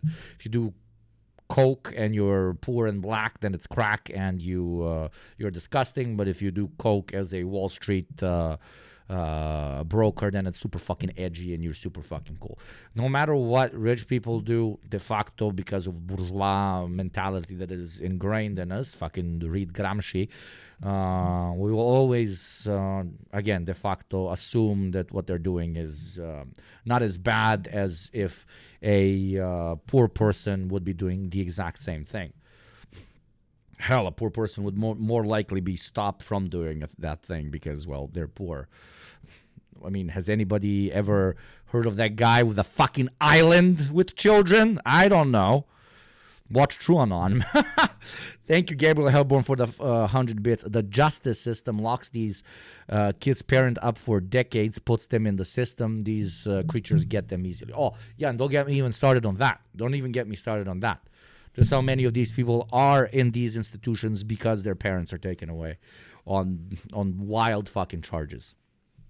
Assume through the stories I've heard, I've never adopted, but I've heard that adoption is a... The system would rather give those kids to people with money than anyone remotely related. That also happens all the time. That is fucking insane. A well-intentioned aunt or grandparent, etc., etc. But no, we give them to some randos that own a fucking ranch. A very strenuous process. It takes a long time. They look into you, and there are certain things that make you ineligible for adoption depending on the agency. For example, if it's a religious adoption agency, they will be not let you adopt if you are like LGBTQ or something, God forbid. But if apparently you're going to enslave the children, that gets the A-OK. They'll write you an approval. This is just insanity. Or if you like start it up as a LLC, you make it a business, and if the kids are over 16 years old, you just quote unquote hire them, and then you never actually give them the money, and there's legal pathway into doing basically the same thing. These guys were even extra greedy, I guess. Yeah, I mean, I think what you're talking about in terms of like adoption in those instances are probably agencies for infants or really young children, or say a mother who wants to give up or the child that she's going to have for adoption. When it comes to kids that are in the foster system or in shelters and often separated from family members based on like racist practices and if you adopt, it should be totally randomized. Put the kids behind doors with question marks on them, and you gotta pick one. Procreation should also work like this. But yeah, that's not a bad idea that adoption should be randomized. It's not a bad idea at all. Why is it such a unquestionable status quo that the parents go and do some window shopping for human beings? Wild. And adoption for property is crazy, but yeah, it's the idea was, hey, the market can solve absolutely everything, so let's have foster homes where we pay them to take care of the kids. And obviously there's some great human beings that both at the same time make some money and take care of some kids. God bless them all. But when you introduce the profit motive, as we all know, eventually somebody's going to figure out a way how to completely commodify it, aka how to make it into a fucking business. In Texas, they kept my friend's half-sister stay in foster care with abuse and neglect that she reported rather than let her be adopted by her sister. Fucking wild. But because line goes up, exactly. My friend worked at group homes for a while, and the management even at the good Wonderful, ones is a new horrifying. child soldier. Jesus. I mean, subscriber. I mean, I'm very ignorant on adoption in general. Very, but you can't foster a kid if you smoke a joint every now and again. Yeah, but you can if you have a big house and a lot of money and you treat them like slaves, apparently. Thank you, H9 Noah, for the sub for the 4th month. Very based, very, very based. My sister was adopted from China during one-child rule. It would always be a girl, but you could choose an age range if you were lucky. Yeah. families that are affected sometimes by mass incarceration, then it's just like it's harder to find adoptive parents for children who are older. And so perhaps some of these organizations, particularly if you're in a red state, it's like, hey, you know, we'll give this white savior any amount of leeway to adopt these children. It's yeah, and you can't tell me they don't do like triple fucking ultra quadruple tests when it's black people adopting. Like typical racist shit, like, were you ever in jail, or do you smoke weed, and is the white kid, if it's a black couple adopting a white kid, gonna feel comfortable here in a quote unquote ghetto and shit, right? Definitely brought up. That is why representation in job positions is also fucking important. Not because of we feel bad for our past, that's why, you know, we need to uplift, etc., but because it also fucking works. Because us as a species are such fucking cretins that we've made race a thing, that we made racism a thing, we're fucking nimrods, that now we actually have to put mechanisms in place to minimize bias, right? To minimize this sort of exploitation. It's aliens come and wipe us all out, please, pretty please. And you can just, yeah, go ahead. I mean, the system is insane. Evangelicals, no checks. Gay guy from Hollywood, 1 billion background checks. Exactly. Oh, don't even get me started on gay people adopting. Oh my lord. Oh lord. Get lit. So the state pushed us to adopt outside of the U.S. It's because the blood parents have the chance to possibly take their child back. There's no safety net if you adopt from the CCP. Wow. That's crazy. And interesting. Underfunded and overloaded, right? We have a society where reproductive health care is undertaught, and you know, if you live in it's a very strange thing. Like I think I've met like one adopted person in my entire life. Now that I think about it, it's so weird. I don't know if it's a regional thing or whatever. Or they never told me. No clue.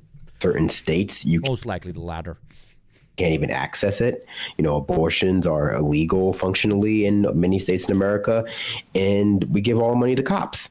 And so you hear horror stories like this, especially if you're into true crime, which, you know, I've recently been getting into a lot. You know, a lot of kids unfortunately fall through the cracks. A lot of these adoption agencies are practicing shady practices, right? And I'm sure on paper, this couple looked great. They had so much money from human trafficking. Right. But I think that does speak to, you know, when we think of human traffickers, though, in this country, we think of, you know, MS-13 cartels. We think of, you know, we think of Eastern European men who are kidnapping Liam Neeson's daughter. But a lot of this stuff is going on under our nose. And I would be curious, too. You know, I'm just. Thank you, my friend, for bringing that up. Very, very, very true. It's always us. Oh, it's always there. Like tying a lot of things that are kind of interrelated together, at least, you know, tangentially. But, you know, I think a lot of this stuff, too, contributes to issues with homeschooling, right? Because what I mentioned earlier, yeah. Sending kids to school, being required to be in the school system and be tracked that way more strictly means that there are mandatory reporters. Like, no one was missing these kids. Like, why weren't they in school somewhere? Why, like, was Washington tracking their schooling? They were was homeless. West Virginia? They were unhoused before. But as to your point, these are the kinds of people that, like, the system just fails and lets them fall through. Yeah, exactly. Yeah, and all the fucking right-wing chuds that absolutely obsess about fucking grooming and about pizza places with basements where they do disgusting things about to children, they are never going to bring this fucking up. A white couple that basically fucking kidnapped 5 black kids and used them for slaves, that will never be a thing. Something that actually fucking happens as we see happening in front of our fucking faces. That will never really be a talking point, okay? But MS-13 and all the Browns and all the Muslims in the UK, that's when we go into hyper vigilance mode, right? So, I mean, it's surprisingly easy, seemingly, to get children through some shady mechanism, not even just normal human trafficking, but a shady adoption agency, to squirrel them away without being required that they see somebody at least semi-consistently, whether it be a social worker or teacher, someone who's in charge outside of the family, whether, biological or adopted, to ensure that this kid is, that kids are not being treated poorly. And states are trying to make it easier for stuff like this to happen, not just slavery, not just modern day chattel slavery, but, making it easier for families to segregate their kids away from the world to make abuse easier. That's true. And I would, there. And we all know why the push towards homeschooling is so intense, especially from the self-defined right wing of the United States, right, Chad? It's kind of obvious. It's kind of in your face, because reactionary mentality lowers with higher levels of education. So the only way to encourage the future youth towards ignorance, towards science denial, towards hyper-religious conservative mentality, towards them just reproducing what the older generation has taught them as true without the potential ability for them to interact with a teacher who might actually give them an alternative perspective, a more true perspective in most cases, towards history, towards the sciences, towards biology, etc., towards social cohesion. When they said, the colleges and the high schools are turning our kids into insane communists, not only do they believe that fucked up conspiracy theory, but more importantly, they acted on it. They acted on it with fervent, strong policy towards keeping as many kids out of school. But just as they call it, they're pro-life or whatever, when they want to stop people from having an abortion, they're also pro-independent education, when at the end of the day, they're quite literally just anti-education. They don't want anybody to be educated. The less educated, the more reactionaries, the more fascists, etc., etc. It's I'm saying cliches here, but that's the whole policy. Especially with higher levels of access to education, especially for minorities, etc., etc. With people intermingling as kids, it's more difficult to tell a white kid that the black kid is inferior, or whatever stupid example, when they have a black friend. It's just much more difficult. That is why they want to keep them in their households, not believe in evolution, to believe that mothers are mass murdering their babies, and to proudly vote for unhinged imbeciles. Thank you, Romka, for 100 bits. I want to be a bit provocative. How can we do anarchism if these kinds of people still exist after the revolution? I mean, that gets addressed. And obviously, this is where sometimes we disagree with our anarchist brothers, sisters, and NBs, right? Because, that step is kind of missing. And it's a scary step to talk about, but hey.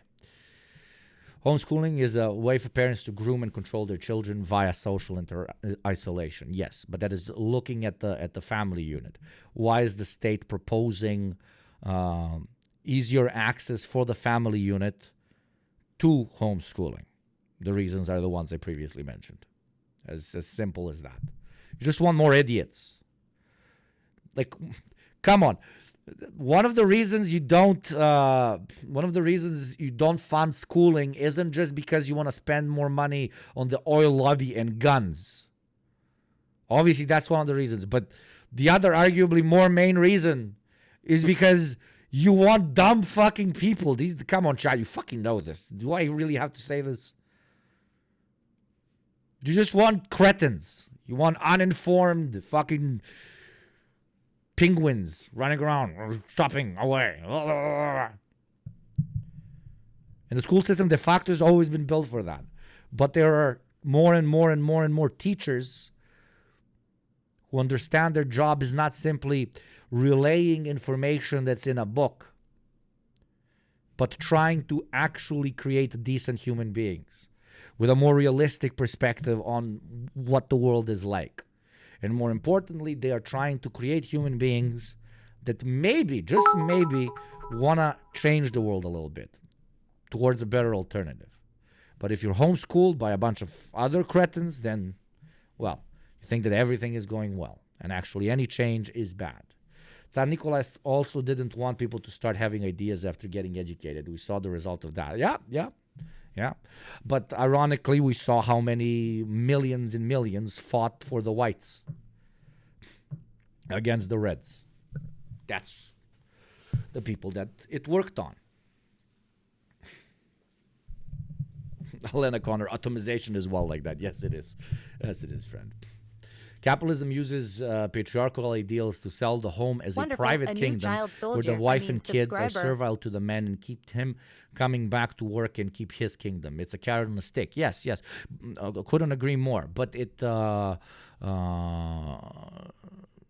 but even if it addresses to an extent the patriarchal relationship between the man and the woman in the family, even if they quote unquote treat each other as some sort of equal, let's imagine a family where that happens.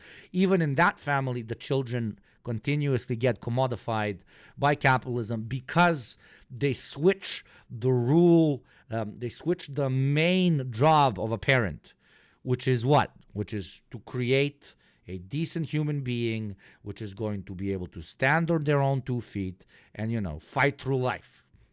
Because instead, they are hyper-focused on the only definition that capitalism gives them as an adequate definition of, again, the word success. And that is profit accumulation. And the family has turned itself from a safe space in which two human beings or multiple, I don't know, where any human being has decided to bring somebody else up just for the sake of, again, introducing another valuable member to society, and it has switched it into them creating a valuable member for capital society, for money generation, a good little obedient worker. And the only point at which that could have potentially clashed is when they are introduced to more complex methods of social analysis or whatever, which you get from education. Sure, you have brilliant kids that just come to it by themselves. God bless them. I wasn't one of them. I needed a teacher in college to be like, look at this Marx guy. And he even said this Marx guy sucks, right? But I was like, well, holy shit. I got access to it. If you don't have absolutely any access to an alternative vision of the way we structure society, then you'll never question the current way we structure society. As simple as that. Thank you very much, Will Tokes, for resubbing for 6 months at tier 2. Jesus Christ. Thank you very, very much, Will Tokes. Will Tokes is another one of the OGs here in chat. Ayo, if you shoot, don't miss. Yeah, absolutely. Thank you also, Romka, for the 100 bits. Talking to someone. I understand that. Only problem is that bad things need to be dealt with, and I'm not sure how you deal with human trafficking without a centralized authority. Yeah, you guys do your ML versus anarchist conversation there. You know my opinion on that particular thing, my particular criticism, at least. Both of MLs and anarchists historically, They also want to create a system where forced pregnancy is the norm as well, so that there are more children in circulation. Oh yeah, and that as well. More children in circulation, while at the same time less access to material means, to fucking money, and less access to education equals what? Just more perfect, adequate worker bees. Yeah, but they don't keep in mind that you don't, while you do create impoverished people through banning abortion and increasing rates of people in the adoption system, while you do that, while you do create more poor people, you also potentially create more radicalized people because they don't buy the bullshit you want to sell them, because there's no fucking American dream for them, right?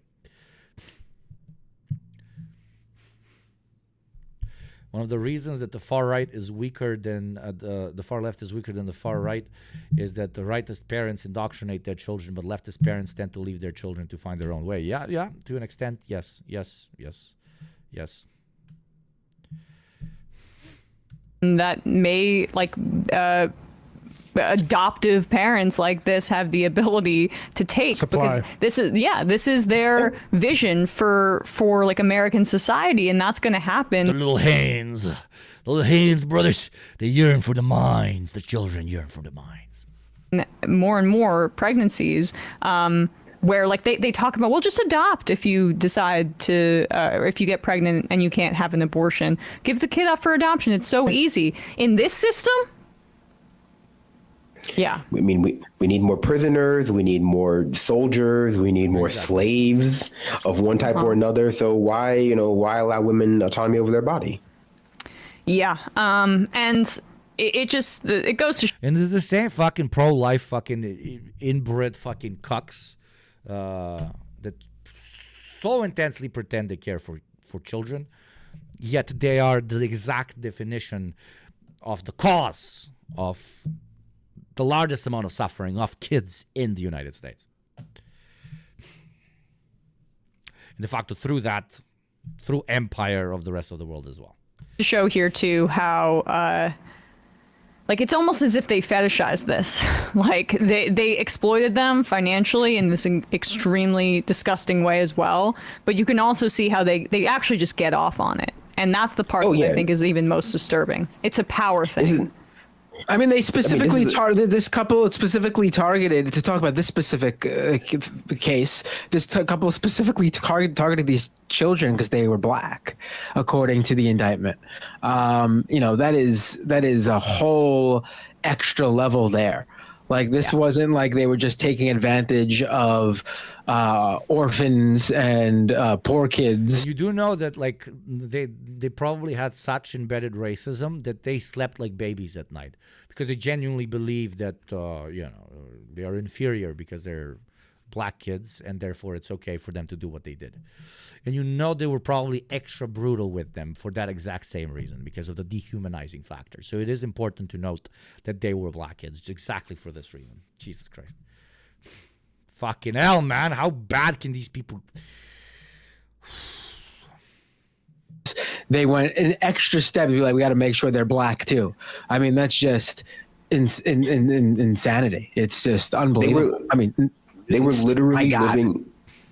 They were living out like an antebellum slave fantasy. It is, it is quite, disgusting. It's, you don't imagine that you're going to hear something so blunt. I mean, there are a lot of kids in, adopted homes that are doing just fine, obviously, but there are a lot of them that are also being abused and are trapped into more, domestic types of slavery. Like maybe they're overworked by their adopted parents, things like that. But literally like having to live in slave quarters and work on a plantation, essentially, it's just beyond the pale. I'd be curious to know if this is their first time, though, because the way they make it sound, like I can't imagine 5 children could make you this much money on your. Or maybe they're like advanced evil people, and they were sitting and they were like, the children yearn for the mines, but this the white child that yearns for the mines.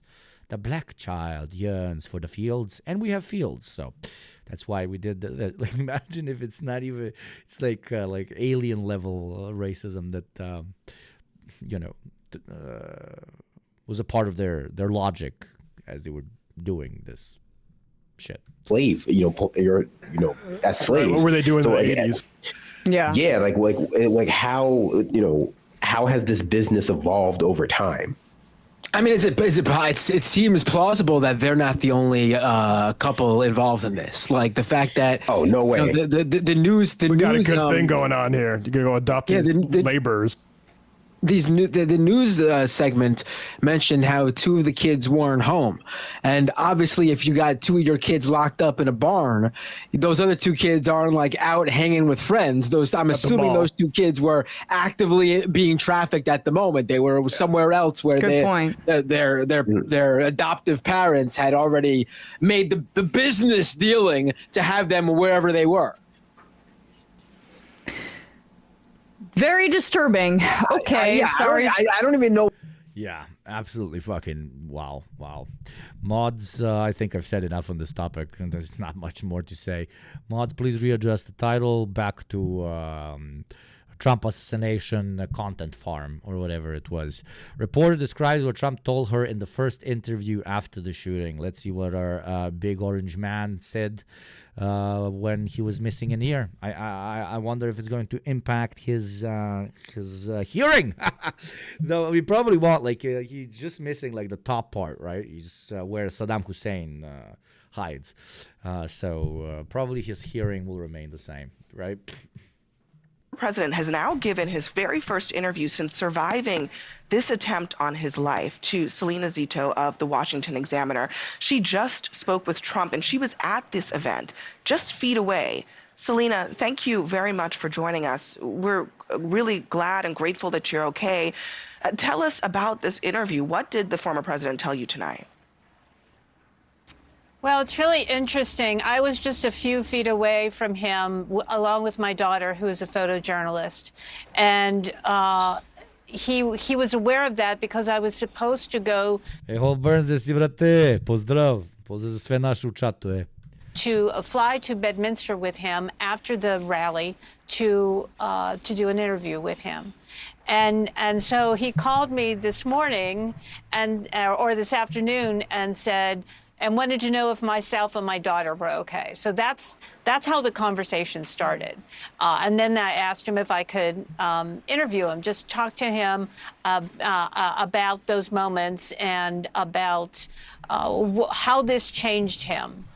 And that's when he said, well, I was going to do... Can't wait for the future rallies. There's probably going to be a shit ton of people, but everybody's going to be on edge as shit, okay? I can't wait for the right to carry guys to be on like on a punished Trump campaign with their ARs and AKs. This is going to be wild.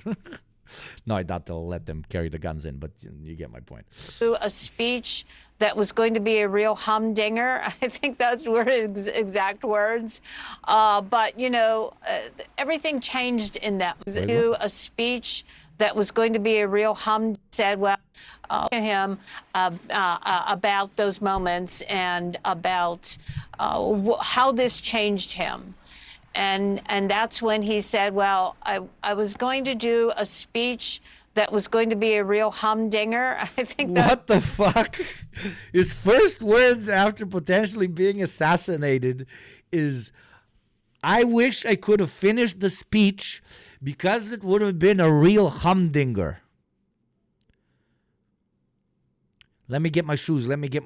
This is not a real human being. This is fucking wild, okay? Humdinger is advanced cracker shit. Oh. Those were his exact words. But, you know, everything changed in that moment. And Abby, you have covered his events before. When you watch him at a rally, he always looks forward. Always looks forward. He never looks to his right or to his left. And he had put a screen up that showed a chart. Also never does charts. And he looked to his right, something he never does. And as he looked to his right, the bullet grazed right past his face. Holy Jesus, thou name be holy. An American saved our boy Trump with charts and moving his greatest neck. Great neck that he doesn't possess. But yeah, holy shit.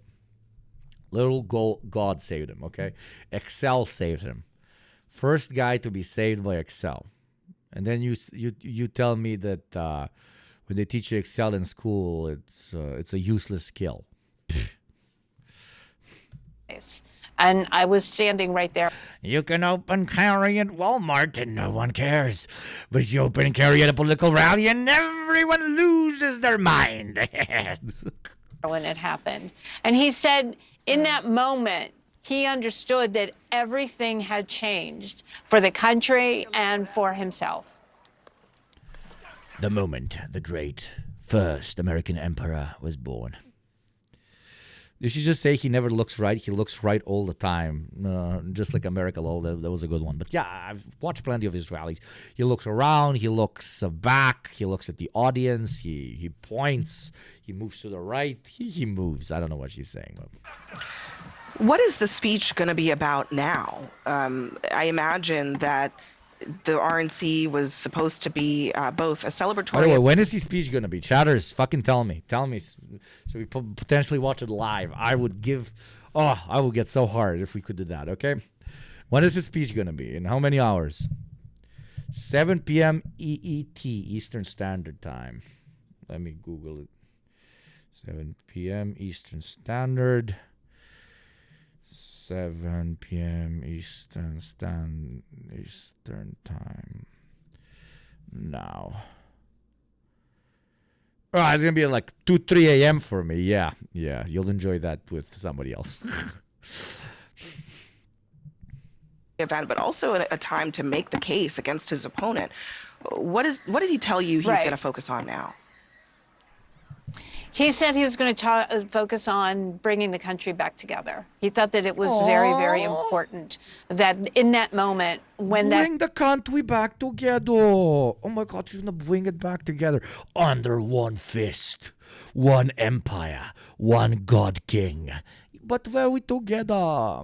Happened to him, he understood this is what what he wants to do, what he's supposed to do.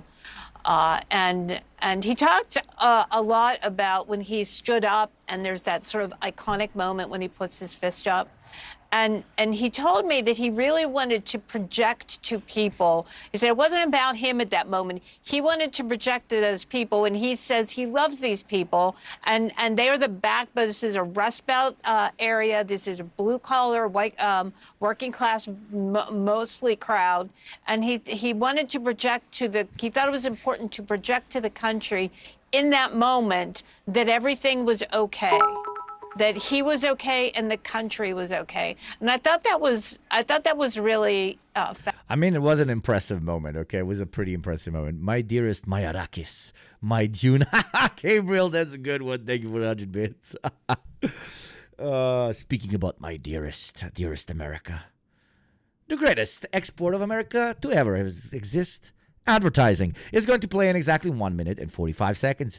Be a real patriot. Be a real supporter of YugopnikTwitch as we conquer all the lies and conspiracies told against our great future God Emperor Trump. For only $5 a month, or for free through Prime, or by donating to somebody less privileged than you. Support our great analysis and our great combat against all those who spew lies instead of watching literal lies, also known as ads. Ads play in 1 minute and 30 seconds. The choice is yours. Fascinating. And he was in a very good mood. He sounded incredibly upbeat. These moments have a way of changing people. Just 1 centimeter a difference, and we would have him be talking about a much, much different story today. What about what the last couple of hours? The chances of him winning are not even 99%. It's 100%. Unless he does something very unhinged, it's 100%. There is no universe. There's absolutely no universe in which Biden is not winning. You don't know that, right? Last 24 hours has been like for the former president. He's in a good mood because he knew he won at that moment. Exactly. Did you get a sense of what's his life like? Who is he being surrounded by? What has he been doing? And how has he been coping with that life-changing moment that you just described? Well, he said he's been taking phone calls and talking to people of all different political stripes, of all different stations in life.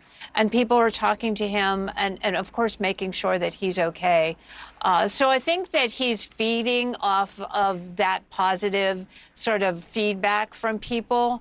I mean, I did ask him who he was with. But, you know, he was, as I was interviewing him, he was getting ready to leave Bedminster and go to Milwaukee. Something he wasn't initially going to do, but decided, you know, I'm not going to let anything change me. I need to be there. I'm supposed. Yeah, I mean, and he always ran on a campaign of strength, of hard-headedness, hard-earness. And now he listens to what his audience most likely wants to see, which is, again, standing strong, standing tall, standing very America. I have no idea what the speech is going to be, though. I can't give you predictions because it can go in so many fucking different directions, and most likely will end up being something that we completely don't expect because, I mean, it's Trump. Thank you, Gabriel, for the 100 bits. Taking bets now on how, not if America is screwed. Place your wagers. I mean, you guys had plenty of assassinations in the past. You kind of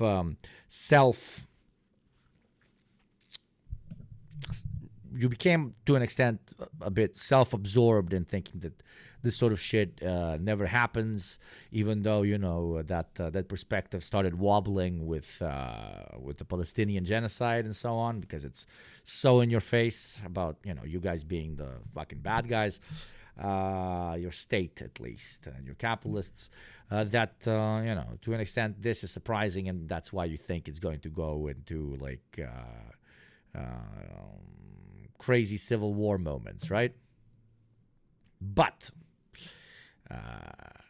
there is some logic in that fear, because it is something that happened to Trump, and his ability most likely to use this situation in a really smart way, and not only that, his like base support group really wanting something to, deep down inside, really wanting something to go wrong so that they can, you know, go out and bring America back to its original glory, which usually is, well, a lot of violence. So, while at the same time, I'm calling for, you know, a bit of more skepticism towards the intensity of the consequences of this event, I also need to be realistic about the fact that, you know, if there's any guy in the American political establishment that can use this event to increase his power levels fivefold, it's the good old Orange Man, you know, by far. Thank you, Gabriel, for 100 bits. Sorry, not American, but have some American friends I care about, and I'm worried. Take 7.8 seconds to worry for them too, please. Yes. There you go. I did my worrying. On the next rally, everyone is going to bring their gun, and someone accidentally fires, and it will be a huge shootout. Imagine Texas Hold'em, like right there, but not the card game. The worst, like the dumbest thing for him to do right now is just make a lukewarm speech, like Biden level shit, call for unity, etc., etc. But he can't do like something too unhinged because he wants to win the election, right? So he doesn't want all of the people who are sitting on the fence and aren't going to vote for Biden now, or those who would vote for him exclusively only because he went through this and now they see him as an American hero and so on. He really doesn't want to lose those. So that might keep his levels of unhinged relatively in check. But then again, I mean, I'm sorry, but it's fucking Trump, man. You have no matter what kind of expectations we have, he'll probably take a massive fucking pickup truck and drive right through them, okay? Supposed to be there, I'm going there. You know, Selena, you've talked to Trump. That would actually be smart. If he is chill, he will win libs over. For some reason, a lot of people feel bad for him. Yeah. You know, in the American psyche, nothing is, as I say here all the time, nothing is worse than making the fog of America being a quote-unquote civilized society, not built on blood, disappear. So the only thing, arguably, that a classic, you know, let's go to brunch American liberal would dislike more than someone like Trump ruling the country, because, again, they feel embarrassed, is them not vocally supporting him against the violence that was, you know, that was shown a couple of days ago. So basically what I'm saying is that, you know, the only way for a liberal to actually support, to fully be on Trump's side is when they think that something is even more unseemly than Trump being the president, and that is, people trying to shoot him. Because remember, the main thing a liberal is scared of is radical change, and yeah. A lot. You've been around him. You've been to so many of these rallies. So will Trump just steamroll this election now? Is that even a question? Yes, he's won. It's over. It's completely over. It's unless he goes out and he Zeke Hiles and says, let's go kill all and then says 5 slurs. That's the only way I see him ruining this. Okay. Trump is, I think by his very nature, a pretty defiant personality. Do you get the sense that when he talks about unity, that is a change for him? Do you feel like it's something that he really means, or is it something the sounds are coming from the video, not from me, just FYI. That could fade as the days goes on between now and when he's expected to give his speech? Well, I think he would argue that he does unify people, that he does bring together people in the way that in particular in the way that he talks about people from the Great Lakes Midwest, who he feels and he believes have been very disconnected from the process, sort of not really engaged, just sort of mechanically voted. But because of the way he talks about the dignity of work, the way he talks about the working class, and the way he tries to project this sort of part of something bigger than yourself, that he has electrified them, and so he believes that is unity. I mean, I can't speak for what's inside his head, but based on conversations that I have had with him, I think that he believes that that's very important. This is all just a fucking big nothing burger. What does unity mean? He's for unity. Oh, he's going to call for unity. Fuck, dude. Everybody fucking hates each other in that fucking country. It's the fucking college-educated versus the fucking poor, versus the outskirts of city guys. It's fucking nothing burgers. And from his perspective, he has done a good job of unifying people. And his coalition... Bro, Biden and Trump as VP is unity, lol. No. Trump is president and Biden is VP. Now that is unity, brother. Okay? That is a change in the lore that I wouldn't see coming. Is growing. We can't deny that that's happening. But I think what I'm asking really, I mean, this is the same person who often talks about retribution, about his political enemies, about the other side of the aisle. Do you think he's going to drop that rhetoric? Is that the sense that you got from what he told you? No, he's going to fucking triple down. At least I would fucking triple down. Oi, Raiders! Oi. I'm from the boys. Oi, I'm from the boys. I want to kill... Oh, what was his name? Homelander. I want to kill Homelander. Welcome, everybody, from Left Flank Vets. I was very happy that I could finally raid you once in my life last time. Welcome, beautiful chatters. Today, we're talking about, well, the only thing that absolutely everybody is fucking talking about. Everybody, please go check out Left Flank Vets and immediately give them a follow because they're a brilliant comrade and I absolutely adore everything that they do. I hope you had a good stream, my friend. Thank you very much for the raid. And if anybody here was at any point planning on gifting any subs, now is the moment for our new comrades of the great Jizraeli Gunner state should also not watch ads the way the rest of us don't. For those of you not knowledgeable of my work, I sit here, I scream about politics. I'm from the Balkans and I'm a commie. I hide my face because I'm a coward and I really, really like to take zins and drink alcohol. I don't fucking know. I am a very basic man, okay? Thank you very much, Gabriel Hellborn, immediately for the gifted sub to our new friends, and thank you, Ramka, for the 2 community subs as well. Ramka is an OG, and thank you, te quiero, mi amore, te quiero, for the resub. I'm sorry, when I say a Spanish word, I immediately start to say other stupid thing.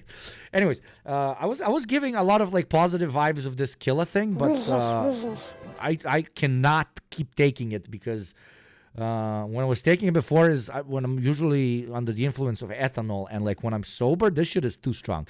30 milligrams is far too fucking strong unless you're drunk. And thank you, mi amore, Will Tokes as well for the 5 gift subs. There you go. None of our new friends of the great Gooner state of Jizrael will watch ads anymore.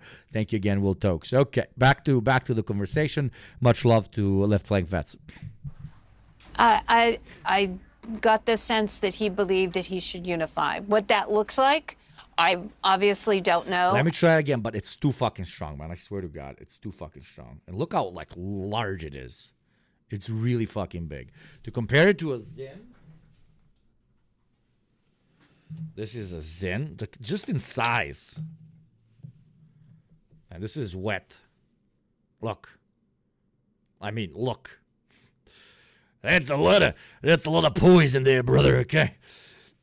But it's the red-blooded Americans. We like to poison ourselves willingly.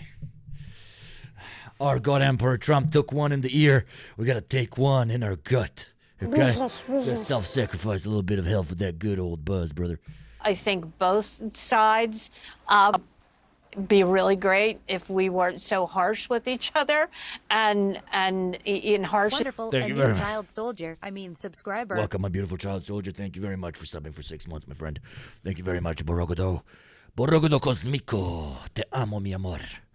Is even a mild word to describe some of the ways that we speak I put it in, by the way. It's going to start burning like crazy immediately. to each other and the way we talk to That's each a other. humdinger. And the way politicians talk. But, you know, I can't get inside his head. But in that moment, I believe that this is very important to him.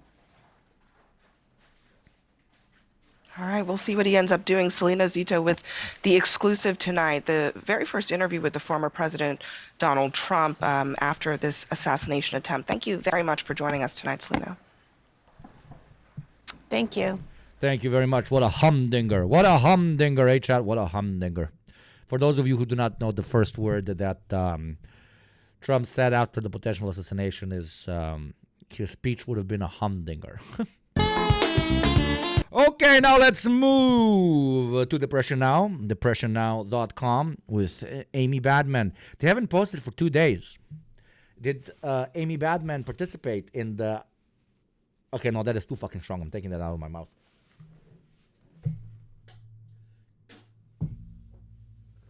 That is far too fucking strong. Amy Badman with the Depression Now, depressionnow.com, brought to you by the War and War Report. Why has Amy not posted in 2 days? Did Amy participate in this assassination attempt? I can tell you directly that she did not. 3 days ago, she did not, because if Amy shot, Amy would have hit. Okay? Or like Amy went away to save Donald Trump because things would have been in a different mood in that case, and she wouldn't be able to run her Depression Now, depressionnow.com.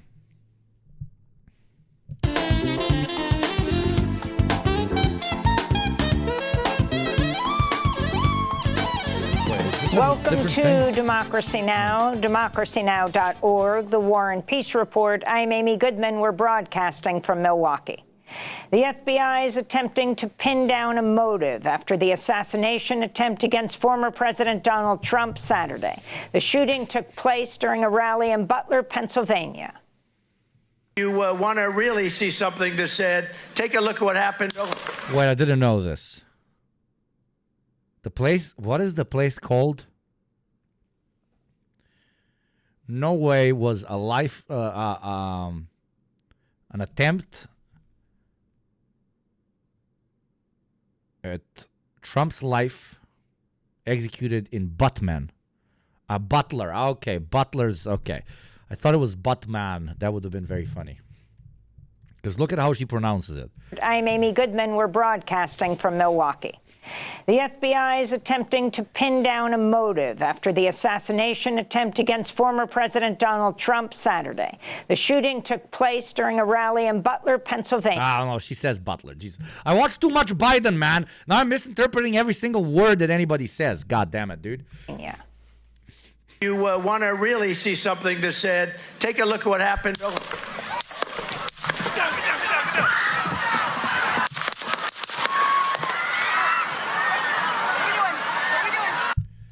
A bullet grazed Trump's right ear, leaving him bloodied. 50-year-old Corey Compatore, a volunteer firefighter and spectator, was killed as he attempted to protect his family from the gunfire. 2 others are in critical condition. Secret Service fatally shot the gunman, 20-year-old Thomas Matthew Crooks, moments after he fired. The Justice Department's investigating the shooting as an act of domestic terrorism. Investigators believe Crooks acted alone when he shot an AR-15 towards the rally stage from atop a nearby. What the Sigma moved his gat right out of the shooter's beta fire, okay? Getting this up, man. Building just minutes into Trump's speech. Some attendees said they spotted the gunman climb. The gunman was very not skip. Dude, you don't know this one? Wait. Oh my God, I forgot. Okay, I gave you too many. I gave you the ultra fucked up memes. Not fucked up, but like extremely niche. Come on, just openx.com. This fucking website's dead. Fucking Jesus Christ. Okay, look at this. Look, wait. This is peak content. Wait. This. Watch this, chat, okay? An assassination attempt was made on former... Watch this chat. How former President Donald Trump almost got sent back to the lobby in Fortnite. An assassination attempt was made on former President Donald Trump during his rally in Tilted Towers. This would be the first assassination attempt on a president since Ronald Reboot, nearly 4 chapters ago. Fortunately, Trump and his squad managed to rotate from Tilted and heal up. Initially, players thought the shots came from Tilted. However, it was later found out that the player was trying to snipe from a nearby mountain. Witnesses reported seeing a player acting suspicious. However, he was only dealt with after the assassination attempt. Trump's squad and allies managed to eliminate the assassin with a sniper headshot. However, not before he got a couple body shots in. Trump got a minor injury in his ear but managed to fully heal back up. Current President Jonesy Biden sent heals to Trump and wished him a speedy recovery. However, some believe his squad was behind the attempt, while others believe Trump staged the assassination Bump 2024, brothers. attempt to increase Bump 2024, brothers. his aura. However, Rush mid. the real question is, why Rush B. Why did no one build any walls? Follow for more Fortnite news. Indeed. Dad's a libertarian, mom's a Democrat, registered Republican, donate to Biden but clearly as a troll, shoot former president, miss, explain nothing, die, leave no manifesto. What did he mean by this? The whole world is clutching their pearls. Oh, this one is really good. The FBI adding everyone who tweeted that they missed to a watch list. Hi FBI! Wow, I love you! I love how you doing the fucking thing. It can always turn around.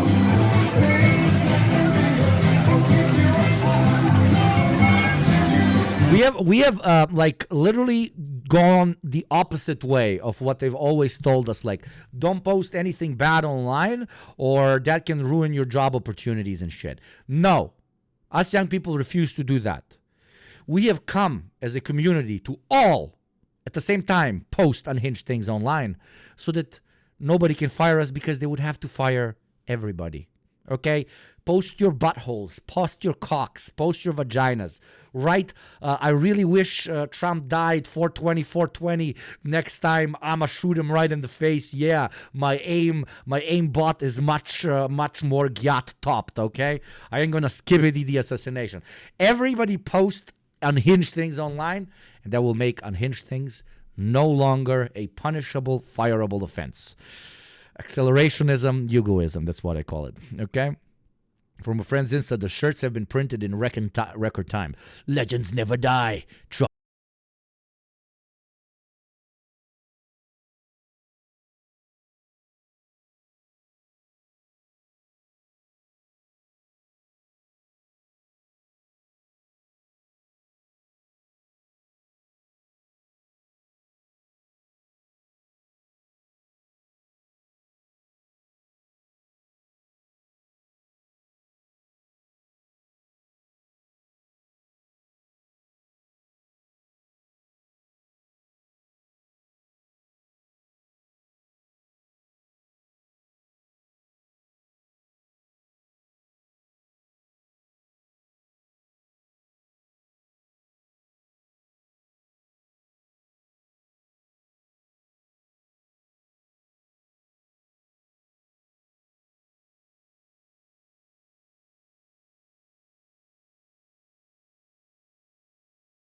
behind him. Many online commentators are speculating the incident and the image will help Donald Trump's election bid. What, you think so? They're speculating. Come on, Amy Badman. Jesus fucking Christ.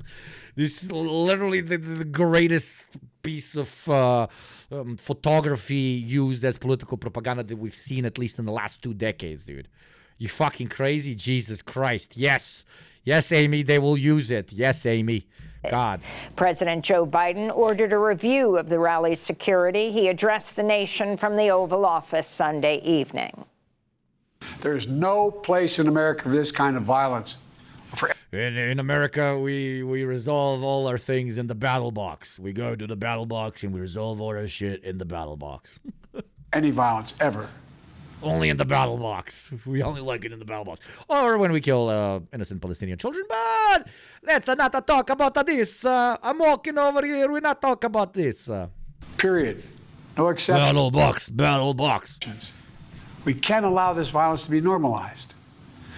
Also, just to repeat what I said previously, Azuma wrote this so fucking hard. Biden saying normalized wasn't on my 2024 bingo card, okay? You use normalized for like we shouldn't normalize using almond milk in Starbucks coffee because they're cutting down too many Amazon forests to make the fucking almonds, okay? That's what you use normalization for. You don't like, oh, we shouldn't normalize assassinations of presidential candidates and ex-presidents. Have you considered the Palestinian children are in the battle box? Oh, Drunko, that is an astute argument, my dear friend. Did you all add this to the meme drive? Which one? Sorry, I'm not American. I can't take this. Yes, of course, it's been, of course.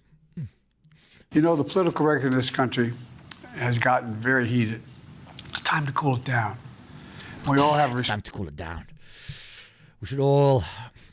You know what Biden's solution is? You know what Biden's solution is? Wait, let me show you. This is Biden's solution, okay?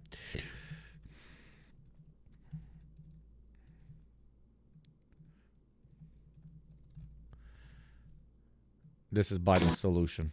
This is Biden's solution on how to cool it down. This is how the Democrats will heal society back to its former glory. The Americans are stand united again under the great flag of consume thing. We must consume thing. And when we all consume thing and understand that what brings us together is our love of consuming thing, then we shall all rise to greater heights than we have ever imagined before. Make Americe dobra again.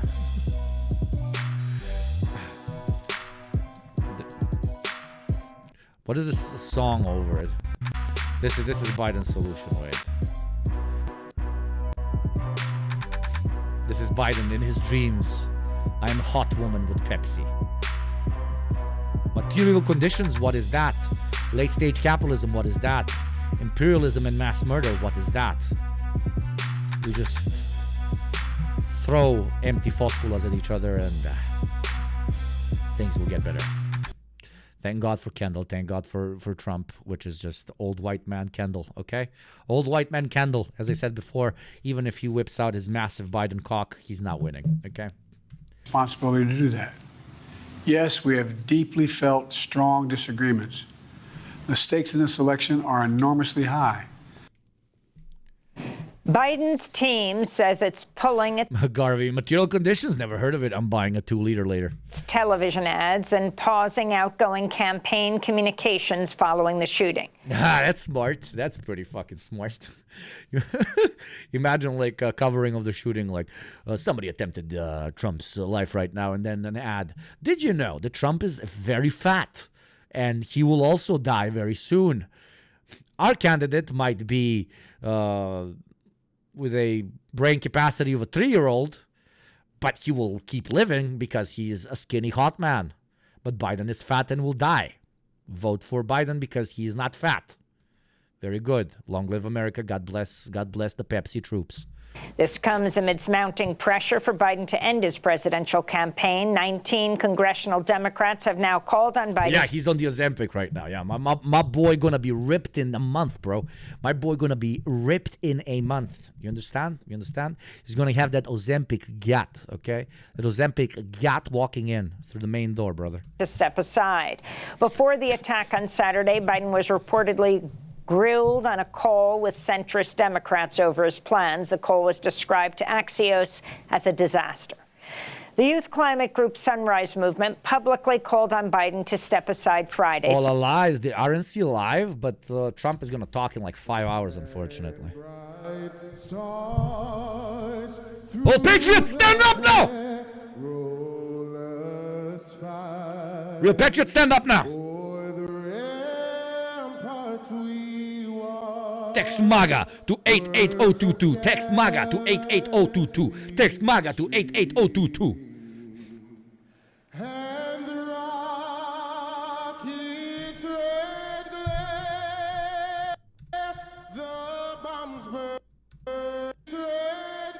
Wait, is that the guy from Rebel Media? Or is that just another mustached guy? No, that's not him. That's not the Proud Boy guy. The leader of the Proud... Because, come on. Come on. Leader of Proud Boys. Sorry, but, yeah. No, not that guy. The other, the white guy. Leader of... What was his name? Gavin? Was it Gavin? Gavin McInnes. I confused it. Yeah, there we go. Come on. Body double or he just gained some weight? Body double or gain some weight? Body double or gain some weight? I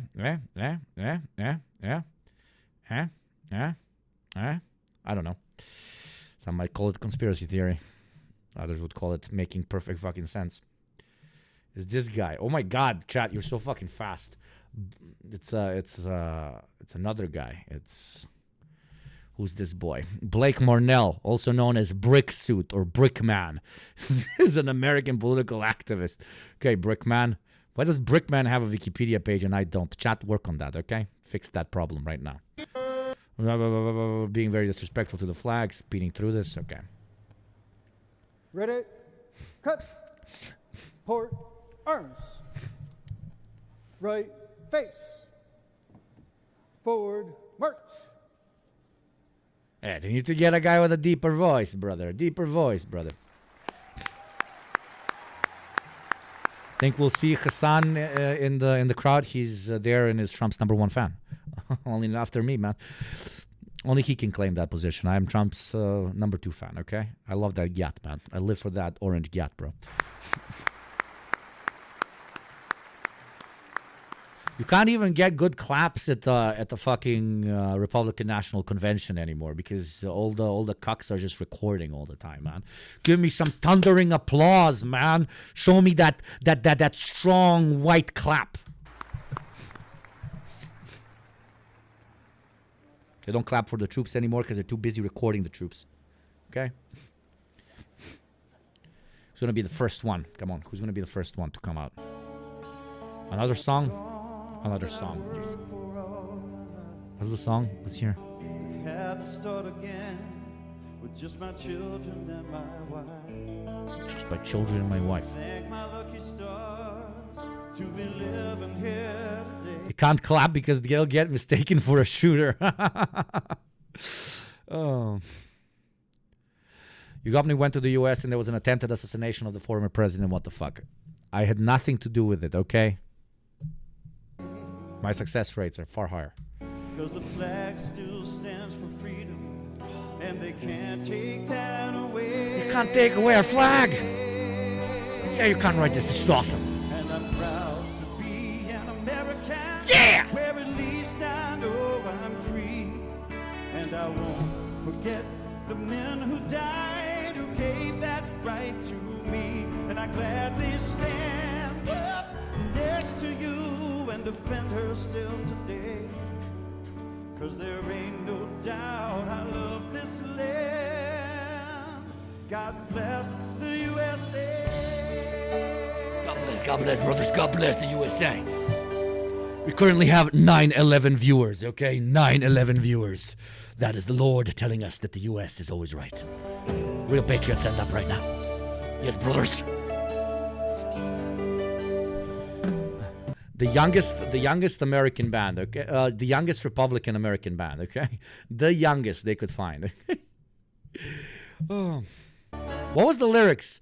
I love my wife and my children, and I praise the flag. Respect the flag. So amazing. Look at the chuds. It's all. This is beautiful. This is like a piece of art we see developing right in front of our eyes. 'Cause there ain't no doubt I love this land. Wait, I don't have a MAGA hat, but I have a red hat. Okay, red hat. There you go. It's a red hat, so it's, I don't know, works a bit better. Let's continue. God bless the USA. I love my wives and my children, brothers. Indeed.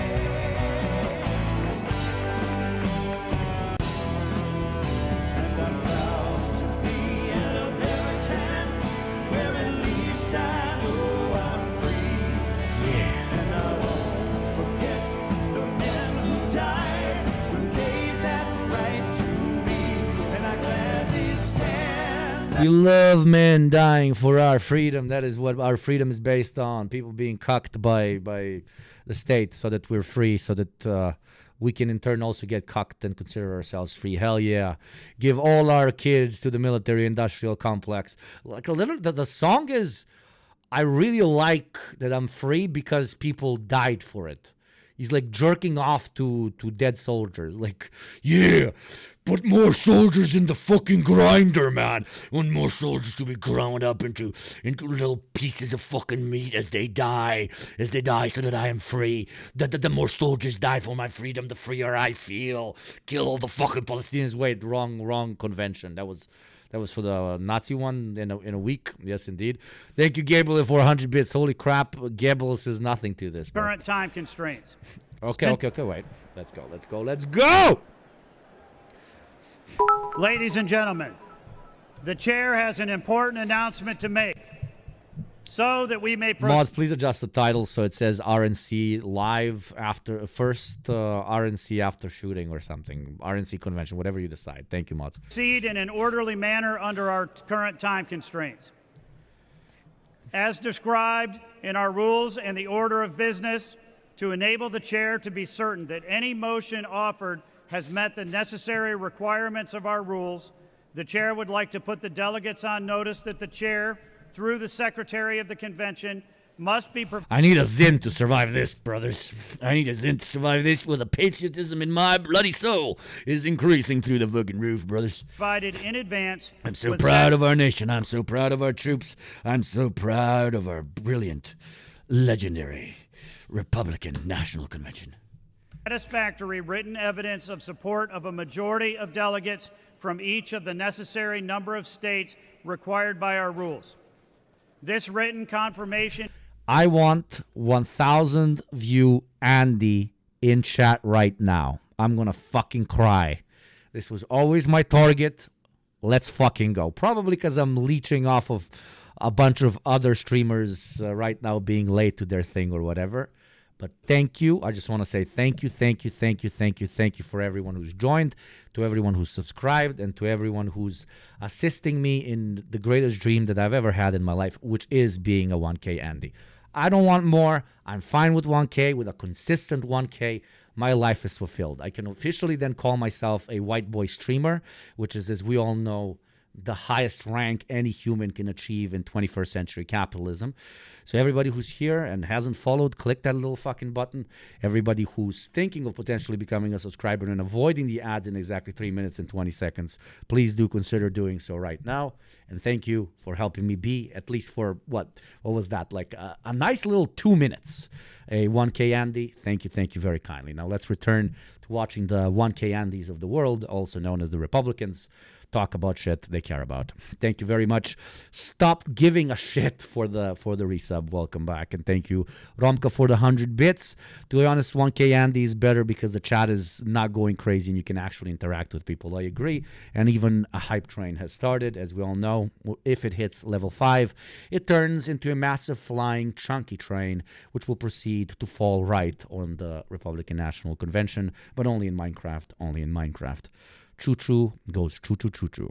Let's play. Is consistent with our modern practice and precedent during previous conventions with similar announcements, as well as the use of written certificates for the presentation of the names of our candidates for nomination. Also, the chair would like to remind all delegates that the rules require that the notification... Immediately, thank you very much, Kakfira, for the 5 gift sub. Let's fucking go. Thank you so much. 15 gift sub. Very, very cool. Okay, this guy is just saying some fucking random shit. Okay, blah, blah, blah. I don't care. I don't care. Okay, first actual speaker. The other guy was just saying what is going to be. Thank you very much. Stop giving a shit as well for the gifted subs. Thank you very kindly for the 5 gifted subs. We're getting close to that good old chunky fucking level 5 fucking train, you know. Give these fucking chuds the feeling of the great Gunner state of Israel. Which is, by the way, how I refer to all my subs. As child soldiers of the great Gunner state of Israel. 0.7k Andy now. I know. Hassan started fucking streaming. That motherfucker. I mean, I'm kidding. We love him. We love him. The chair, Vicky Drummond from Alabama, for the purpose of reading the call of the convention. Please give her a warm welcome. Wonderful. A new child soldier. Subscriber.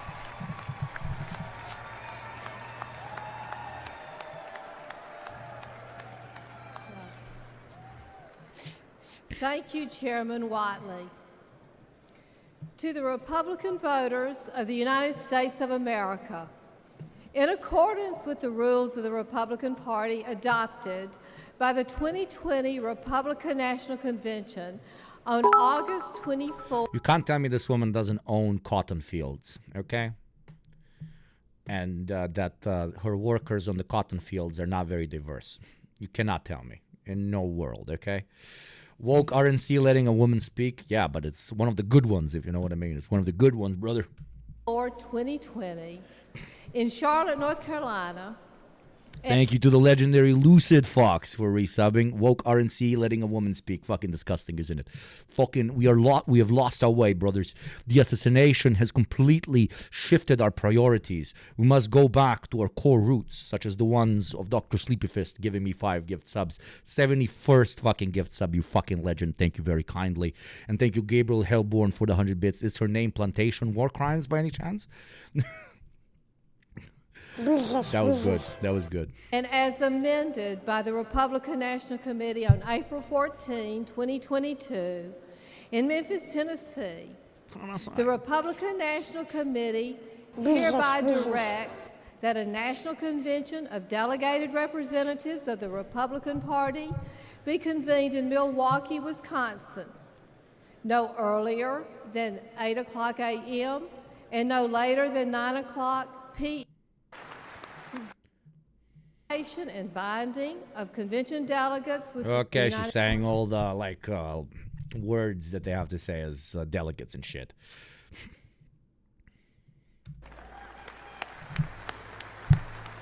Boring. Give me some chud. Thank you very much, Secretary Drummond. The chair now recognizes the delegate from Illinois for the purpose of making a motion.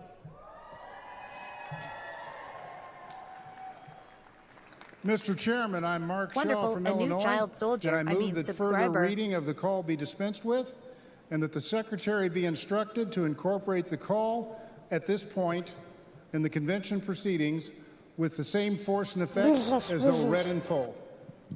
Without objection, the previous question is ordered. The question is on agreeing to the motion to dispense with the reading of the entire call for the convention, and that the call be made part of the permanent record Hey, nobody under 75 speak yet. of the convention.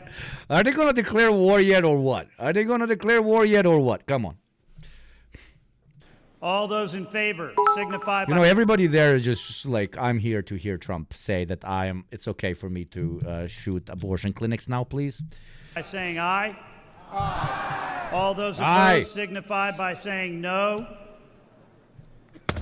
In the opinion of the chair, the ayes have it, and the motion is adopted.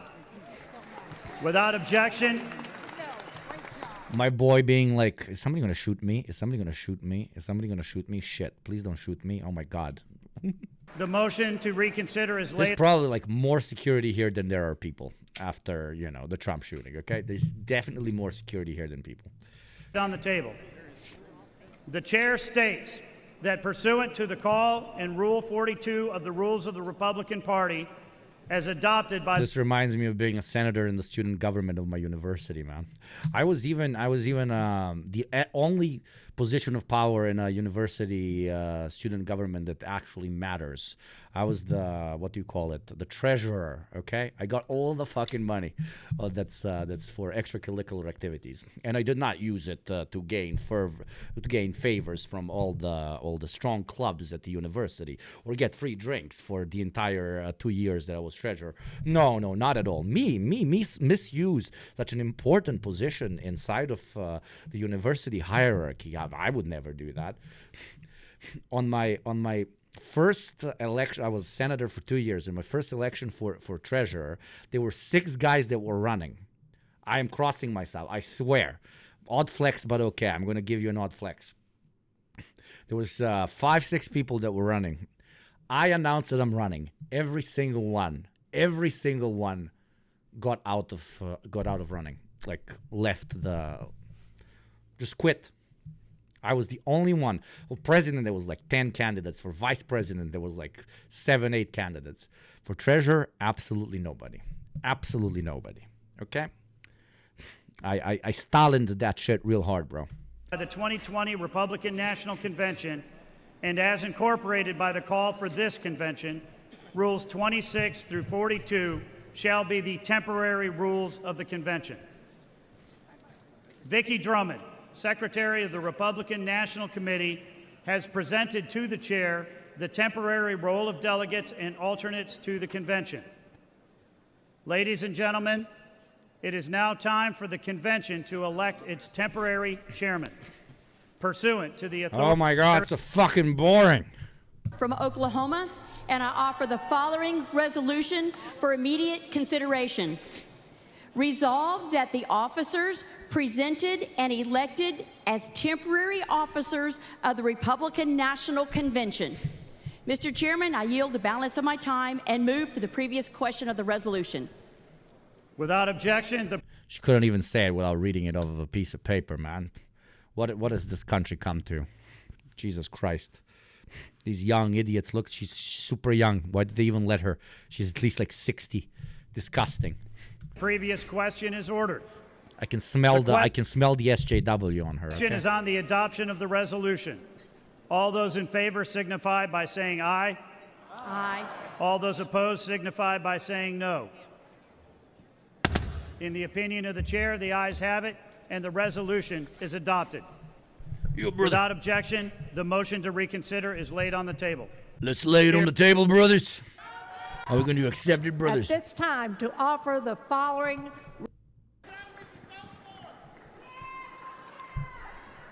Mr. Chairman, it is my privilege at this time to offer the following... What is this liberal goddamn bullshit, brothers? I did not sign up to watch the RNC so that they can do this mambo-jumbo representation shit. There's so many women, always women, and now what? Now what? A disabled woman? What is this, brothers? What does this country come to, brothers? Resolution and ask for its immediate consideration. Resolved that the temporary role of delegates and alternate delegates as presented to the convention become the permanent role of the convention, and that the roll be considered as read. Thank you, Mr. Chairman, and I am honored to yield my time to the chairman of the Committee on Credentials, Joe Gruters. She almost said Joe Biden. That would have been so Wonderful. funny. A new child It was soldier. so I funny. mean, subscriber. Thank you, Gothicula, for the 4 months. Thank you, brother. Let's go, Team Florida.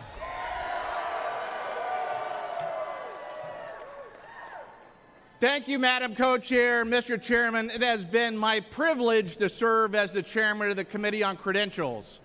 Alongside my co-chair, Jeannie Lucky, the Republican National Committee's contest met to consider contests properly. I don't know why, but you know this guy cheats on his wife. Like 1,000,000,000% this guy cheats on his wife, right? This guy cheats on his wife, right? Filed with the Secretary of the Republican National Committee. The committee issued recommendations which were submitted to the Republican National Committee on July the 10th, 2024. The Republican National Committee adopted the committees on contests He recommendations. looks like he owns a casino. Kubashi, that is so fucking niche even for this chat. He's a Grindr profile 1000%, yeah. Which were incorporated into the temporary rule and forwarded to the Convention Committee on Credentials. Oh my God, what are these words? They want something fun. By section, the motion Delaware and chairwoman of the Delaware Republican Party. Mr. Chairman, fellow delegates, I offer the following resolution and ask for its immediate consideration. Resolved that the rules as printed and distributed be adopted as the rule.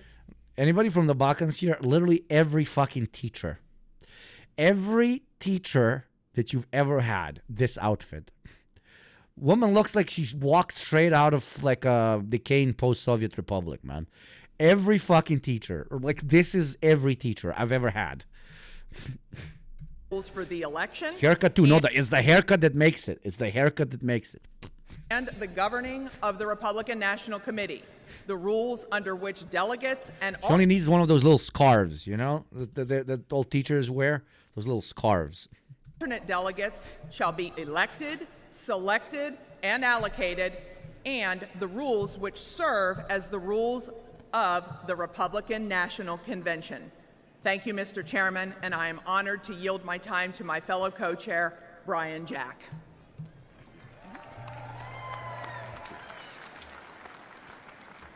Well, thank you, Co-Chair Murray. My name is Brian Jack. I'm from Fayette County, Georgia, and I've had the privilege of spending the last 8 years of my life working for the greatest president of our lifetime, President Donald J. Trump. Yeah, brother. Hell yeah, let's mention our brother. Yeah, you can't kill him. Dude, I'm so disappointed they don't have new types of what do you call it? Like little pieces of paper, new slogans. I was so expecting new slogans, like some fucking, you know. Such a missed opportunity, dude. It has been my honor to serve as co-chairman of our convention's committee on rules and order of business. Thank you for enabling me, our committee chairman, Jeff Kent, and my fellow co-chair, Julianne Murray, to preside over our committee's work. And thank you to the 112 members of the Rules Committee for your tireless commitment to the rules that govern our Republican Okay, jebem tu pičku, ajde, This next. is adopted by the Convention Committee on the Rules of Order and Business, and I am honored I to want have to be served as entertained. the chairman of this committee, and I am proud of the committee's work. Mr. Chairman, I yield back the balance of my time and move the previous question on the resolution.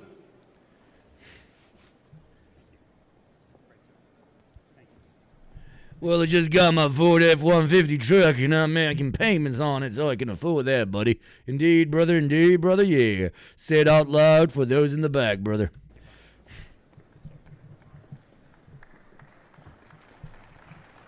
Without objection, the previous question is ordered. As opposed to the opinion of the chair, the ayes have it, and the resolution is adopted. Without objection, the motion to reconsider is laid on the table. The chair now recognizes the delegate from Michigan and the chairman of the Michigan Republican Party, Ambassador Pete Hoekstra, for the purpose of offering a resolution. Mr. Chairman, I'm Pete Hoekstra from Michigan. In 1994, I had the honor of working with Newt Gingrich to develop the Contract with America. Soon, this convention will adopt a platform that will make America great again. I offer the following resolution and ask for its immediate consideration. Resolved that the report of the committee on the platform be considered. Okay, I'm done. Saying that that's so fucking boring. Like, they're just gonna talk about fucking committees and resolution passing and shit. We'll tune back in from time to time to see if anybody actually interesting is talking, and to witness firsthand the call towards great violence erupting in the United States of A. I'm kidding. That's not gonna happen, but still, you know. the climate risk is too great. Another Trump presidency would cause catastrophic and irreversible damage to our climate, the group warned. Meanwhile, Donald Trump arrived here in Milwaukee Sunday as the Republican National Convention kicks off. Thousands of Republicans are participating in the event where Trump will accept the nomination for president. On the eve of the RNC Sunday, dozens of people set up an unhoused encampment just minutes from Fiserv Forum, where the RNC is underway to protest policies that have exacerbated poverty and a housing crisis nationwide. Democracy Now! Is there. What it means to be in this encampment during the RNC for us means putting a face to the poverty. Okay? Poverty doesn't discriminate in the United States. It doesn't matter whether you're a brand new baby, because she was born literally. I walked from Tent City to the hospital because that was my struggle for housing. The encampment was organized by the Poor People's Army, which will lead a march later today. And then look at these people, and then look at the fucking look at the vampires that caused those people. Okay. To the American people, I talked with our next president, Donald J. Trump. Oh, I said the words. I said the name. Everybody clap now. Yes, indeed. Yes, indeed. Yes, indeed. Edited and approved our platform because he knows our platform is important.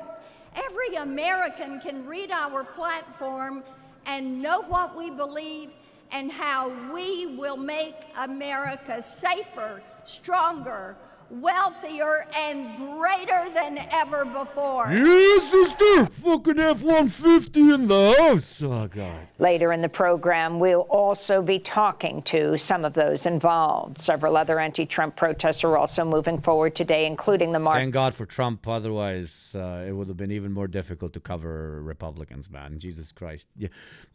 Because of the Trump era, we've forgotten how fucking boring these dudes are, okay? On the RNC. This is spokesperson Omar Flores. Well, nothing really changes for us, you know. I will say that Trump breeds a lot of hate. He encourages this type of thing. But we're going to continue with the family-friendly march. The shooting has nothing to do with us, really. We'll have more on the protests and from the protests later in the broadcast, as well as through the week. In Gaza, Israel killed at least 91 Palestinians and injured 300 others when it bombed the coastal area of Al-Mawasi near... Yeah, and I remember Biden's brilliant speech about America standing firmly against all sorts of violence. Oh, but we forget, only on the United States territory. Yes, yes, of course. Khan Yunis, Saturday. Hundreds of thousands of Gazans have been staying in the designated safe zone of Al-Mawasi after fleeing other areas, including Rafah. This is a survivor of the slaughter. Some of us were outside the house and some inside the house. West of Al-Mawasi is supposed to be a safe zone. For 5 minutes there were airstrikes. I got on the floor. Many were killed and got injured. Many people among our neighbors were killed and many injured. 3 minutes later, after everything calmed down and when the ambulances arrived, the warplanes started to fire again around the same place. Israel claimed it was targeting Hamas leader Mohammed Deif, but Deif's fate remains unclear 2 days later, and Hamas claims he survived the attack. The UN and others condemned the massacre. The Council on American-Islamic Relations said, quote, President Biden's continuing support for and silence about the genocide gives a green light for more Israeli abuses and war crimes. And, you know, it's a cliche, but you know that the current, Trump assassination attempt will even further alienate people in the political mainstream of the United States from talking about the plight of Palestinians. And you know that the Dems, not only the Republicans, will now completely switch all talking points to revolve around American unity, about the fight of against domestic radicalization, about how we all need to be brought together, etc., because that's what is in the limelight now. And we've been noticing for the past 2 months specifically that the limelight was very much so moving away from the Palestinian struggle, especially after the United States establishment pretty much violently, completely annihilated and crushed all forms of pro-Palestinian, movements inside of the U.S. itself. And now the assassination doesn't help. The mainstream will no longer care. Quite literally. They have the perfect excuse to just not talk about it. And that's, I think, the direction they will go in, right? Unquote. But Israel's slaughter continues. Toast the android, new crackpot theory. Bibi sent his strongest soldier to distract from his small bean genocide. that one's good. That one's good. News unabated. On Sunday, Israeli missiles targeted another UNRWA school in the Nuseirat refugee camp, killing at least 22 people. Many of those who were sheltering at the UN school arrived after receiving evacuation orders from Israel at their previous locations. Deadly strikes have also been reported at the Maghazi and Barej refugee camps. Meanwhile, rescue workers say they found at least 60 bodies under the rubble of the Shujaiya neighborhood of Gaza City following Israel's withdrawal from the area last week after leaving it in ruins. On Sunday, Hamas confirmed ceasefire talks are still ongoing. We'll have more on Gaza later in the broadcast. In the occupied West Bank city of Jenin, protesters marched following Saturday's massacre in Gaza. This is not the first massacre committed by the occupation against children, women, and elders. The occupation is helpless to reach the resistance movement. Each time they commit a massacre and claim they were attacking leaders of the resistance, we tell them, you are cowards, murderers, and criminals. You only kill children and women. Thousands of Israelis also took to the streets of major cities to call on the Israeli government to finalize a ceasefire and hostage deal. Voters in Rwanda are casting ballots today, an election that's expected to easily keep President Paul Kagame in office for a fourth straight term. He's been in power since 2000, making him the only elected president of Rwanda since the 1994 genocide, which up to 1 million. Okay. Let's see what's happening with the RNC.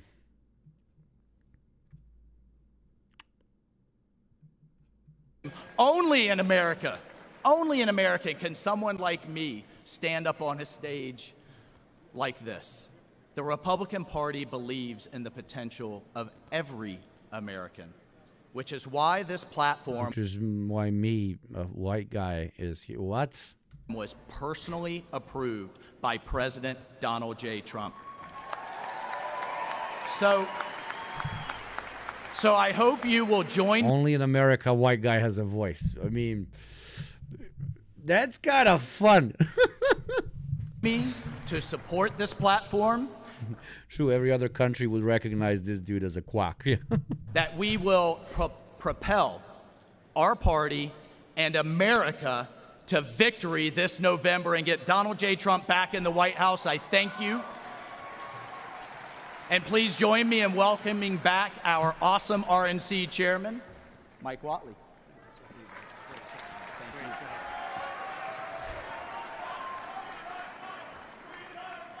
Thank you, Congressman Waltz. Now to the delegate from Michigan. Mr. Chairman, I yield back the balance of my time. Only in America can a white guy get a fair shot. I mean chance. I mean chance. And move the previous question on the resolution. Without objection, the previous question is ordered. The question. This is the ambassador to what? To Norway? To Netherlands. Without objection, the previous question is ordered. The question is on the adoption of the resolution. All those in favor signify by...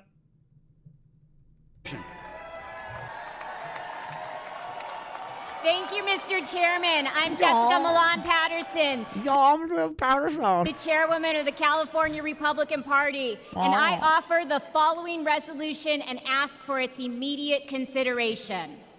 Resolved that the report of the Committee on Permanent Organization shall be considered as adopted. Jesus, it's still so fucking boring. Okay, let's do something not boring, and that's YouTube drama. YouTube drama. A lot of YouTube drama, and that is a video titled "An Uncomfortable Conversation About Cody Co." So, I think I've watched Cody Co for like 10 years, and this is very fucking weird. I like Noel a lot more. I always watched Noel a lot more, like Cody Co's partner in crime or whatever you want to call it. And now some dirt being brought up about Cody makes me feel extremely uncomfortable. I'll admit it. Makes me feel extremely uncomfortable because I quite literally grew up with this dude. Like at least a parasocial relationship type of thing, right? But that doesn't mean we should close our eyes or ears. D'Angelo Wallace is, I think, a pretty reputable source in most things that we've seen covered from their channel. And, it's creepy that this is being covered now. I didn't see it coming, to be honest. Like, Cody's always been a very cookie cutter type of, easy laughs while you eat some popcorn or eat your breakfast type of content creator and person in general, a fun frat boy, white boy, I enjoy his shit. But I really enjoy D'Angelo's shit as well. And I think the reporting is usually pretty decent. So when I saw this title and I saw some people posting on Twitter, I wanted to, stay out of the situation before I actually watch it. So let's watch it with you guys and kind of see where this goes. Drama time, okay? The RNC, not enough drama. Internet drama, no, that's fucking drama, okay? Cody, let's have an uncomfortable conversation. Someone has been alleging for years now that you, one of the largest commentary creators on YouTube, knowingly committed a crime against her when she was a minor. But YouTubers and viewers alike are ignoring and discrediting these allegations solely because the person making them happens to be an unlikable woman online, Tana Mojo. And you know that people are ignoring this because nobody is working harder to bury this story than you. And you're getting away with it because commentary YouTube has a serious problem. I can't blame any of your viewers or my viewers for not hearing about this because you've done such a good job hiding it up until now that I only found out about it recently. The situation has been talked about by smaller channels. It's been unironically, had absolutely no fucking idea. Discussed at length on other platforms, and it keeps almost hitting the mainstream, like with this Rolling Stone article or this H3 podcast discussion. But the reason it hasn't caught on yet, despite all of this, is that none of your friends, nobody on your level, nobody in the commentary niche with enough pull is willing to admit that this situation makes you look terrible. A lot of people I know how you feel. I was a huge Dr. Disrespect fan until recently. Like, goes, oh my god, that must suck for you. Jesus fucking Christ. I kind of saw red flags in Dr. Disrespect a while ago, not for pedophilia, of course, but, just genuine red flags. But, which I'm not blaming on you for consuming his shit, of course. But with Cody, I genuinely never saw them. I never saw them. But then again, his work was always, let's say, extremely well edited. Like it's extremely selective on what is shown to the audience. We're trying to get as wide of a spectrum of people to listen to our shit, and that's what usually makes me suspicious because it's it's soulless. I mean, I'm sorry, but it's fucking soulless. But in this case, still surprising. Like him a lot, and they really are doing any kind of mental gymnastic to just ignore it. I'm not here to accuse you of committing a crime in this video because I can't do that based on someone else's allegations. Nobody can definitively take these allegations as proof, but at the same time, they should still be looked at and not treated as an open secret and swept under the rug like you've been doing for so many years now. And from the way the situation keeps popping up more and more often, it's clear that there's only so much rug sweeping you Chimch, I'm not gonna lie, most creators that seem perfect have some dirt on their hands. Probably, I don't know. I invite you to find someone me, my dear friends.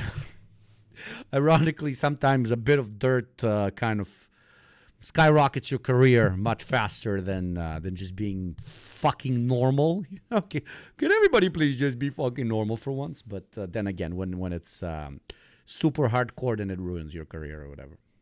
You can do before people start taking a closer look at things. So let's take a closer look. We both know that Tana Mongeau is a YouTube personality with a history of lies, controversy, and genuinely problematic behavior that's become so entangled with her brand that her podcast is careful. You might get what you wish for. The only like shit you can bring up on me is that I beat the shit out of some people and some people beat the shit out of me.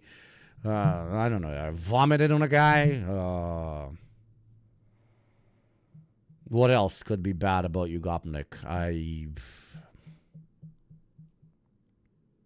I once accidentally hit with my car, like accidentally scratched this older couple, and they wanted to call the cops, but I gave them $50 not to. So I saw they were poor, and that's why I gave them the $50. I discriminated them based on what they looked like to me, and I knew they were gonna go away for $50. Their car was fine. Mine was fucked up. That's a bad thing I did. What else? I make fun of Albanians all the time, but that's literally just humor. I literally don't mind Albanians. People say that I denounced the Srebrenica massacre, which is fucking monkey logic. Srebrenica was a fucking genocide. Like, the fuck are you talking about? I'm really not into children, but like genuinely not into children. I feel like Balkans have a racial trait that makes them immune to low-level cancellations. Yeah.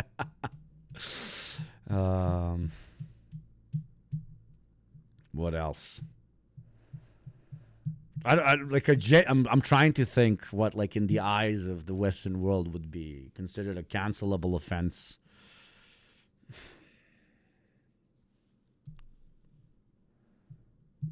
If I think of something, I'll tell you. But I'm not pretending to be a good guy. I'm not a good guy. Don't come here looking for a good Wonderful. guy. A new okay, child there's plenty of soldier. fucking quote unquote subscriber. good guy streamers that just preach to you to be soft continuously. You're not gonna get that here. But not there's anything wrong with soft, but that's not my pitch. Thank you very much, Arianeru, for the sub with Prime. Thank you very much. Crazy Hamburger, yeah, maybe. Snooze and vape on stream. There's no good guys in the Balkans. Okay, you're treading on racism there, my friend, but you do you.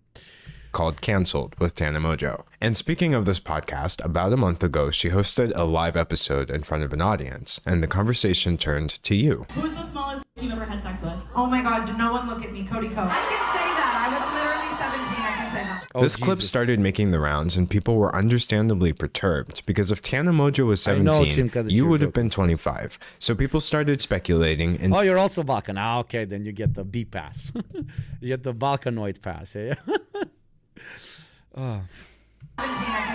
This clip started making the rounds, and people were understandably perturbed because if Tana Mongeau was 17, you would have been 25. So people started speculating, and Tana decided to set the record straight. Thank you very much, Fresh X to XXD 34th.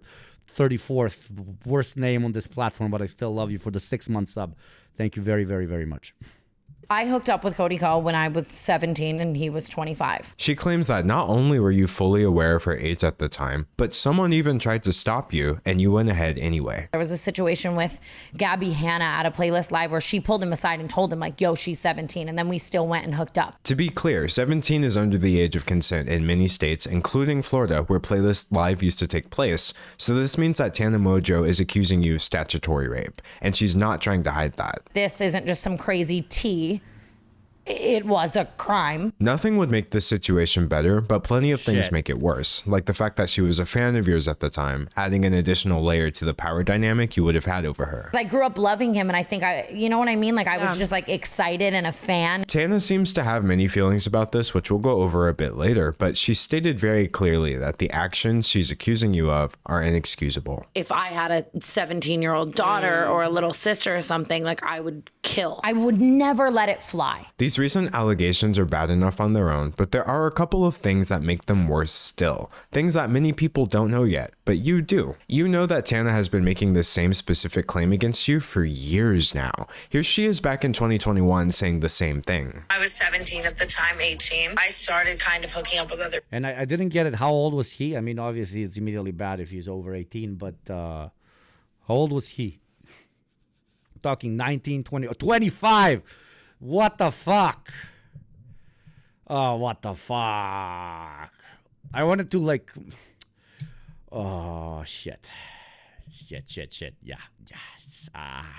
People. Shout out JC Kalen, shout out Cody Co. But what lends the most credibility to Tana's claims, and what is really the most damning thing for you, Cody, is a clip that you might not have even seen yet. See, I read the Rolling Stone article, I watched the YouTube videos about this, and they all missed something. And I understand why. The clip I'm about to show you is extremely hard to find. The original has been lost to time, and it's a wonder we have this on video at all. But if there was anything to give me any more clarity about these allegations before I formed my opinion, I was going to find it. Remember how Tana said that fellow YouTuber Gabby Hanna tried to stop you before everything allegedly went down? Well, did you know that Gabby is actually on record telling the exact same story several years ago? One time, I told a guy, I saw him making out with a girl at a party who was underage, and I pulled him aside and I was like, hey man, you probably don't know, I know she like looks a little older, she's underage, watch it. And he's like, oh my God, thank you for telling me. And then he turned that. This is really bad. People make accusations all the time, specifically regarding things that are very difficult to prove or disprove, unfortunate as that may be. But when somebody makes an allegation and they say they have a witness, and that witness can be found telling the exact same story years before any of this came out, that's not something. And also it completely kills the excuse of, hey, I didn't know, quote unquote. Even that's not ever an excuse, obviously. But, you know, let's like play the devil's advocate as much as we can because, again, this is an incredibly harsh accusation, right? So let's be pedo defenders for a second. But if you don't know and you don't question it because you want to live in your own little fucking bubble and you're horny or whatever, and then somebody comes and like additionally tells you, yo, that's a kid, like, a kid, and then you still do it, I fucking shoot you in the fucking kneecaps, okay? Jesus fucking Christ. Something I can just ignore. In what do you call it? In Minecraft, of course. In a situation that cannot be proven, corroboration by a third party goes a long way. And frankly, Cody, the allegations against you seem to have been corroborated. But instead of researching to find these answers like I did, many of your fans seem far more interested in attacking your accuser. I have seen so many comments, but what was she wearing? It's Tana, so who cares? Well, it's Tana Mojo. The reaction to this has been unsurprising, but incredibly disappointing. Demanding proof that they know she can't provide, acting like she's only doing this to gain clout or ruin you somehow, despite the fact that she's never once put your name in a video title over this. Or worst of all, implying that a 17-year-old could have truly consented to any of this. But let's be clear about one thing. That is not the case. No amount of retroactive age calculations or what-if scenarios change the fact that what Tana described would be, objectively speaking, a crime. A crime which you've said absolutely nothing about. And even if this was... And even if it wasn't a crime, that's extremely fucked up, man. I remember when I was 25, literally the other fucking day, dude. Just the thought of me being alone in the same room with somebody under 18 without me, like, continuously making sure that that's okay and, like, it's not awkward for them or weird in any fucking way is unhinged. Like, that's supposed to be an instinct you have. That is being normal, okay? Being normal is feeling uncomfortable from being alone with somebody who's underage. But going even over that and having sexual interactions with the dude, that's fucking pedo shit. Like, that's pedo shit. wasn't illegal, you remember being 25. You would have known then, as I currently know at age 25, that nobody this age should need an explanation for why a 17-year-old is off limits, because you remember being 17 too. Now, thankfully, Tana's personal experience with this isn't one of trauma. In fact, I've seen people defending you by saying, Tana said she doesn't care, so why should any of us care? But that's not exactly what she was saying. I don't associate or hold it with trauma because I am such a comparative person where I'm like, so many worse things have happened to me. And even if something isn't consciously internalized as an identifiable source of trauma, the body keeps the score. I know things manifest in ways other than me directly feeling them. Like maybe I don't feel traumatized in certain aspects from certain things, and other things I do.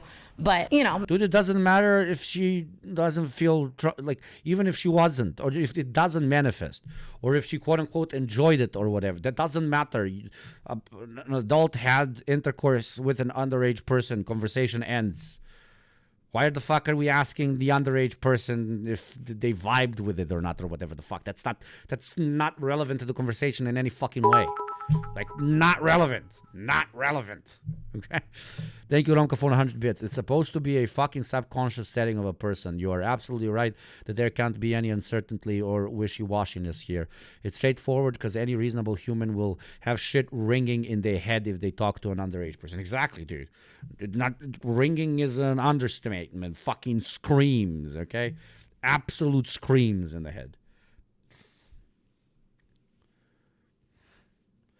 I know so many 17, 18-year-olds that I've met at uni, and it's definitely up to the older people to protect the young ones from inappropriate behavior. You set boundaries for that's the whole point of underage. As a concept, they don't get to make their decisions because they're not wise enough to understand the consequences of particular decisions.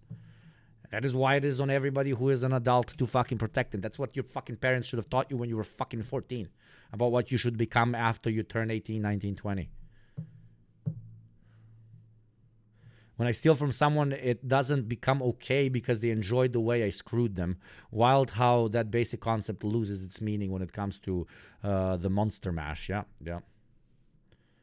Maybe they just manifest in ways other than directly feeling. The answer to why any of us should care is that a person has tried to come forward about her experience and has been met with the most vitriolic victim blaming I've seen in years. She's been dismissed, discredited, and disbelieved before anybody ever gave her a chance. Because it's Tana, which sets a horrible precedent that if a person runs out of goodwill, they lose the right to come forward with their experiences. The most traumatizing thing of all of this really was seeing how many people don't believe people or don't believe me. I feel so bad for all of these young girls because then they see that and then it makes them not want to come forward. And you, Cody, are part of the reason she's been met with this reaction. Your status as one of YouTube's golden boys has made it possible for you to ignore a situation that... That's why my reaction was so there you go. Even us fucking communists have bias, I guess.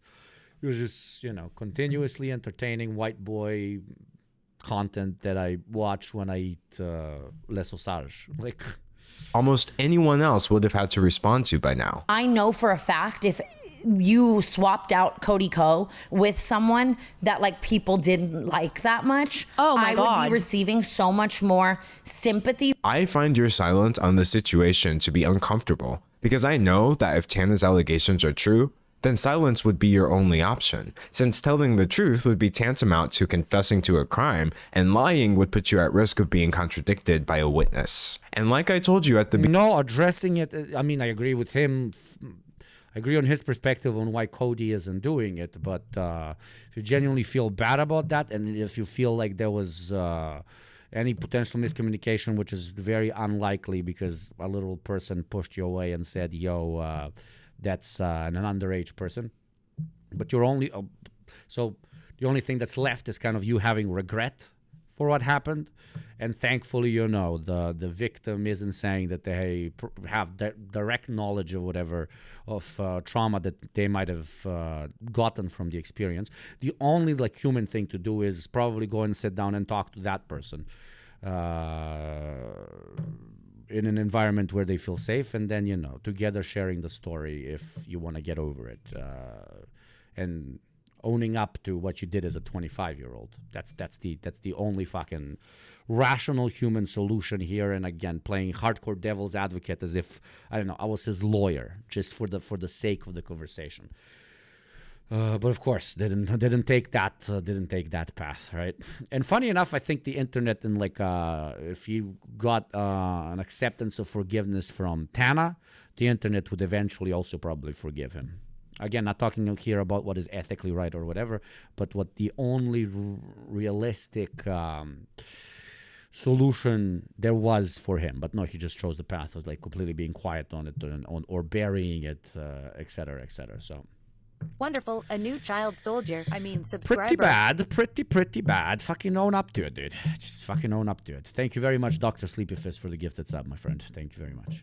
Beginning, I'm not accusing you of committing a crime, but even if what Tana says is false, your silence is still grossly incompetent at best. Why are you choosing the path that would be your only option if you were guilty? Now, some seem to think that you're not obligated to speak up, and maybe that's what people around you are telling you as well. But from one creator to another, you absolutely have an obligation to, at the very least, call out the misogyny, the victim blaming, and all manner of cognitive dissonance that's coming from your audience in the name of defending you against allegations that you're too cowardly to address. And to be clear, this is cowardice, because you demonstrate it whenever there's controversy afoot. Tana's further claims make it sound like you're terrified. I said something about it online and it was starting to surface, and he texted me like, are we good? And was like, I said yeah. And like, he was like, my wedding's coming up. You do have a history of making bad choices when you're terrified of people finding things out, like your history of using slurs. 5, nigga 6, nigga 7, nigga 8, nigga 9, nigga.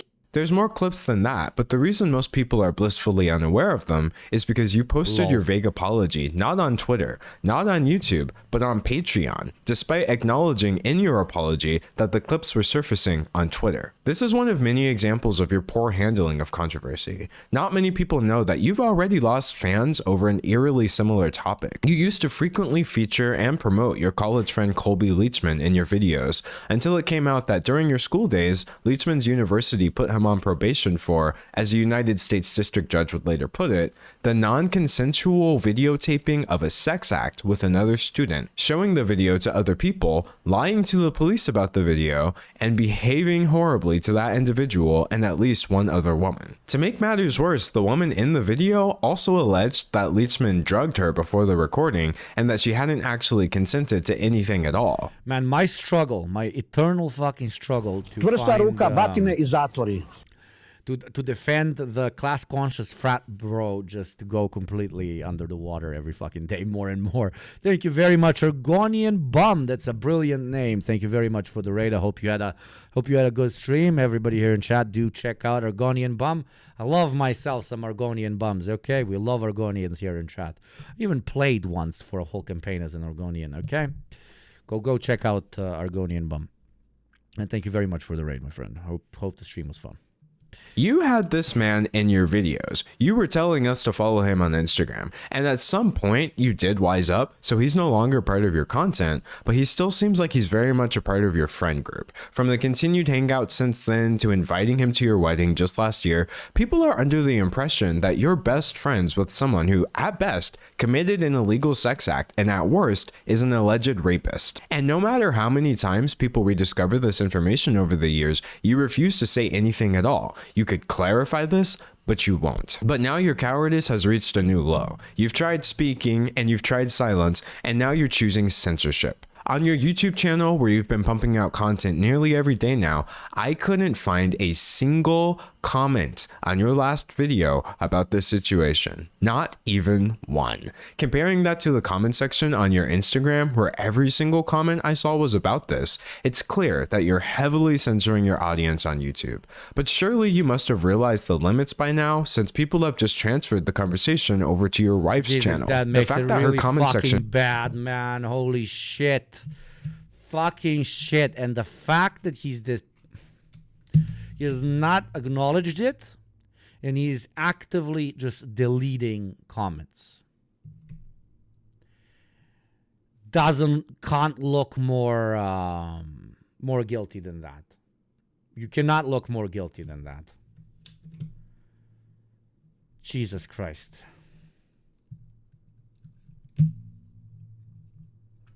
Kill your heroes, as they say. Fucking hell, man. I mean, he was never my hero, but it's just so weird. It's always so weird. Just go with, I was younger, I was a fucking idiot, etc., etc. Apologize publicly. Sit down, talk to her publicly. Regret it, etc., etc.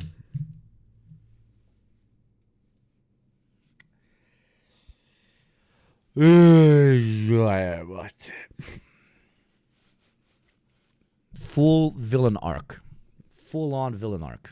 Is overrun due to your decision to stay silent about this should be all the proof you need that that decision was wrong. At this point, your silence and censorship are a response with disturbing implications. The only thing that I've seen this hidden portion of your audience asking for is the truth. So why aren't you telling it? And your silence isn't the only one that's bothering me either. All these Reddit threads, like if my name's on any thread, it's all getting deleted. I witnessed the heavy-handed moderation of your subreddit in real time as I researched this video. I would refresh the page and posts would suddenly be unapproved by moderators after racking up hundreds of comments, removed because they could, quote, instigate drama, or more commonly, just locked and or removed with no reason given whatsoever. I'm sure whoever is doing this thinks they're helping you, but you should probably tell them that they're making things look 10 times worse. But it's not just your moderators, it's your friends and fellow YouTubers too. It's no coincidence that with the exception of the H3 podcast, I haven't seen a single channel over 1 million subscribers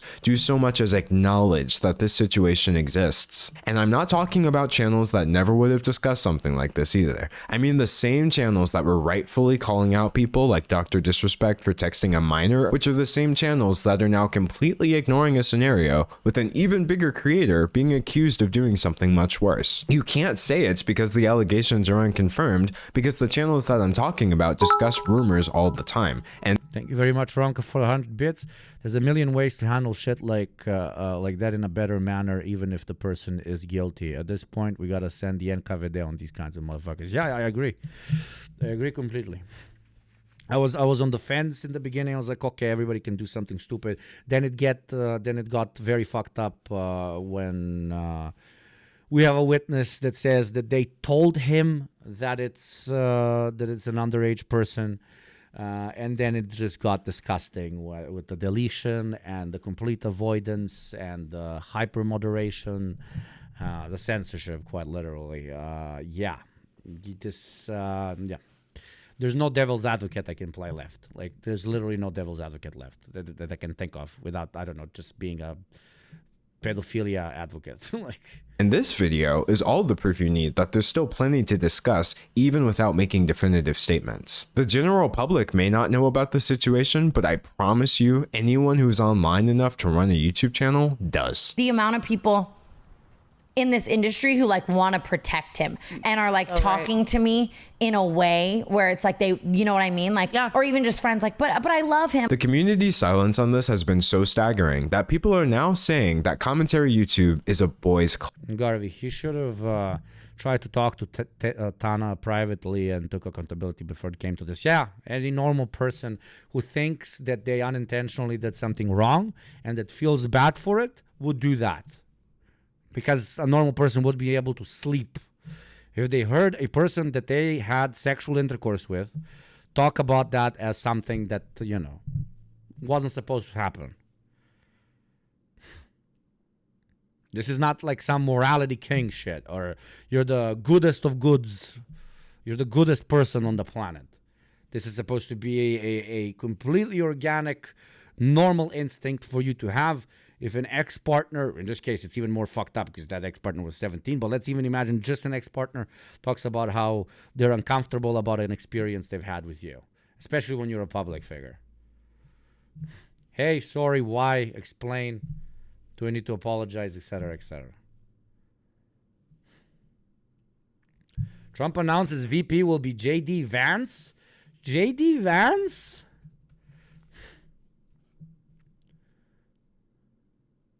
Holy shit. Wait.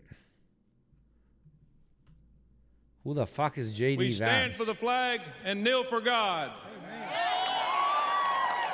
Stand for the flag and kneel for God, brothers. Madam Chair, we proudly cast our 50 delegates for the next President of the United States, Donald J. Trump. J.D. Vance is 99% certain to be Trump's running mate, campaign source says. 39-year-old Ivy League graduate and hillbilly elegy author. Rose to prominence as a Trump critic, but has since become a self-styled MAGA announcement of the warrior. delegation and the rules and procedures of this convention, So a Alabama, 50 votes, college guy. President Trump. Massachusetts, 40 delegates. Madam Secretary, the great Commonwealth of Massachusetts, home of John Quincy Adams, Samuel Adams, Patrick Henry, and other great patriots who made America great, Massachusetts. proudly cast all of its 40 More votes like, for our yes, next president, Massachusetts. Donald J. Trump. So together, Stand for the flag and kneel for the Fuhrer. Get with the great group conglomerate. He will make Germany great again. Delegation and the rules and procedures of this convention, Massachusetts, 40 votes, President Trump. Indiana. Madam Chair, I'm Jim 58 Banks. delegates. Madam Chair, I'm Jim Banks from the great state of Indiana.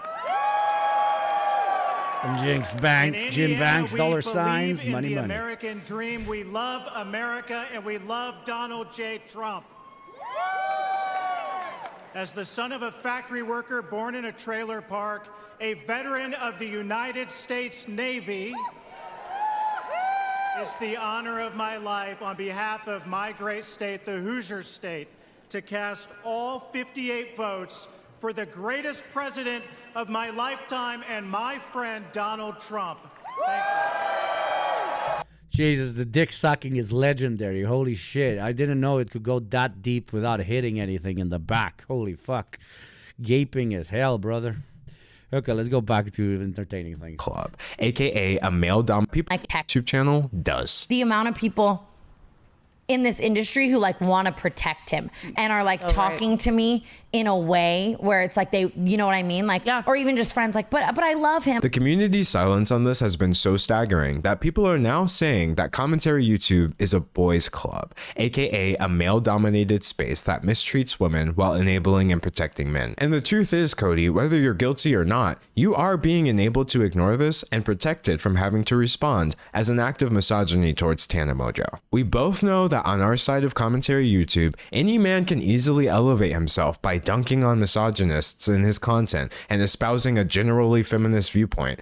But if that viewpoint turns to silence the moment a situation is no longer cut and dry, then that viewpoint was a brand strategy, not a belief. The misogyny that we should be discussing is right here in the community, yet the only thing I'm hearing is a bitter, hollow silence, one that you have the power to end. I said it in the beginning, I said it in the middle, and I'll end with this. One person's testimony does not give me the right to accuse you of doing anything illegal, but I can point out the facts. It's a fact that you and Tana were around each other during the year she specified, as seen in your uncomfortable collab videos, which are still online. It's a fact that Gabby Hanna has made claims that seem to corroborate Tana's allegations against you.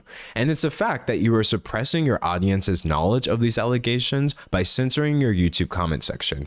These things may not prove Tana's allegation, but you better believe that they contextualize them in a way that you need to address. And you still have every right to address this, even now. If you have a side of the story that we're missing, then tell it. If I have my facts wrong, say something. Nobody should ever be denied the right to tell the truth, no matter what. I'm sure we can all agree that everyone should have the right to speak their truth, but that's exactly why I couldn't just sit here and watch the whole world tell Tana that it doesn't apply to her. Regardless of the truth of the situation, I'm just so disappointed either way. That is all. Goodbye, Cody. Very good video, and holy shit. That's, yeah. They put an Orthodox priest? What Don't meddle my religion with you fuckers. Like, the fuck is good old Orthodoxy has to do, you pieces of shit. Utah's a place where we have big families, big hearts, and big ideas. It's a place where we love freedom. We love the Constitution, and we despise tyranny. Greek Orthodox bishop on stage to give mass? The fuck? Okay. 99% certain. Archbishop. Dude, the Orthodox bishop of the states like fucking walked with MLK back in the day. Now, what? 2016, dude. What? Why did you give me a shit from 2016? Like, you did it back then. Okay. Very cringe. Very cringe. In Utah, from the Red Rocks to the snow-capped mountains with the greatest snow on Earth, we know what heaven on earth looks like. Utah, the 45th state admitted to the Union, today proudly casts all of its 40 delegate votes for President Donald J. Trump and his newly announced running mate, my friend and colleague, J.D. Vance. Woo! This is very boring. This is very boring. And with that level of boredom, I leave you to later watch my boy Trump probably give his first speech. And then tomorrow react to that first speech with yours truly. Expect me tomorrow at around the same time that I streamed today or a little bit earlier. We shall see what time allows. Anyways, thank you very much for all of you who joined me today, especially you OGs that stay all the way in the end. We became a 1K Andy, brother. 1K Andy. Only streaming 2-3 times a week, and we got to the 1K Andy spot. Nobody can fucking say that. Also, we are one of the highest percentage sub communities that I've ever seen compared to follower to sub. So big respect to all the subscribers, without whom none of this would have been possible. Also, thank you very much to my wonderful, wonderful mods who genuinely uplift this whole experience into something manageable and something that looks fucking civilized. Not only the subs, but I would really want to thank to everybody who cheered today, because that also allows for this show to become more sustainable and hopefully potentially grow. If we get to that 1K subs, that we very, very, very comfortable into that 1K streamer and the experience. Anyways, thank you very much for joining me today. Who shall we raid on this fine, fine evening, on this fine morning, on this fine afternoon? Let's raid our good old friend Rob Russ. Okay, go and watch some of this shit with Rob Russ. He'll probably give you edgy, nice. He will edge you to the RNC really, really well. Something I cannot do for my non-American blood that does not really allow me to gaze upon the white Republican for longer than 15 minutes without proceeding to bleed out of my mouth and asshole and slowly collapse to death. Anyways, go right now. Love you. See you tomorrow. See you tomorrow. Bye-bye.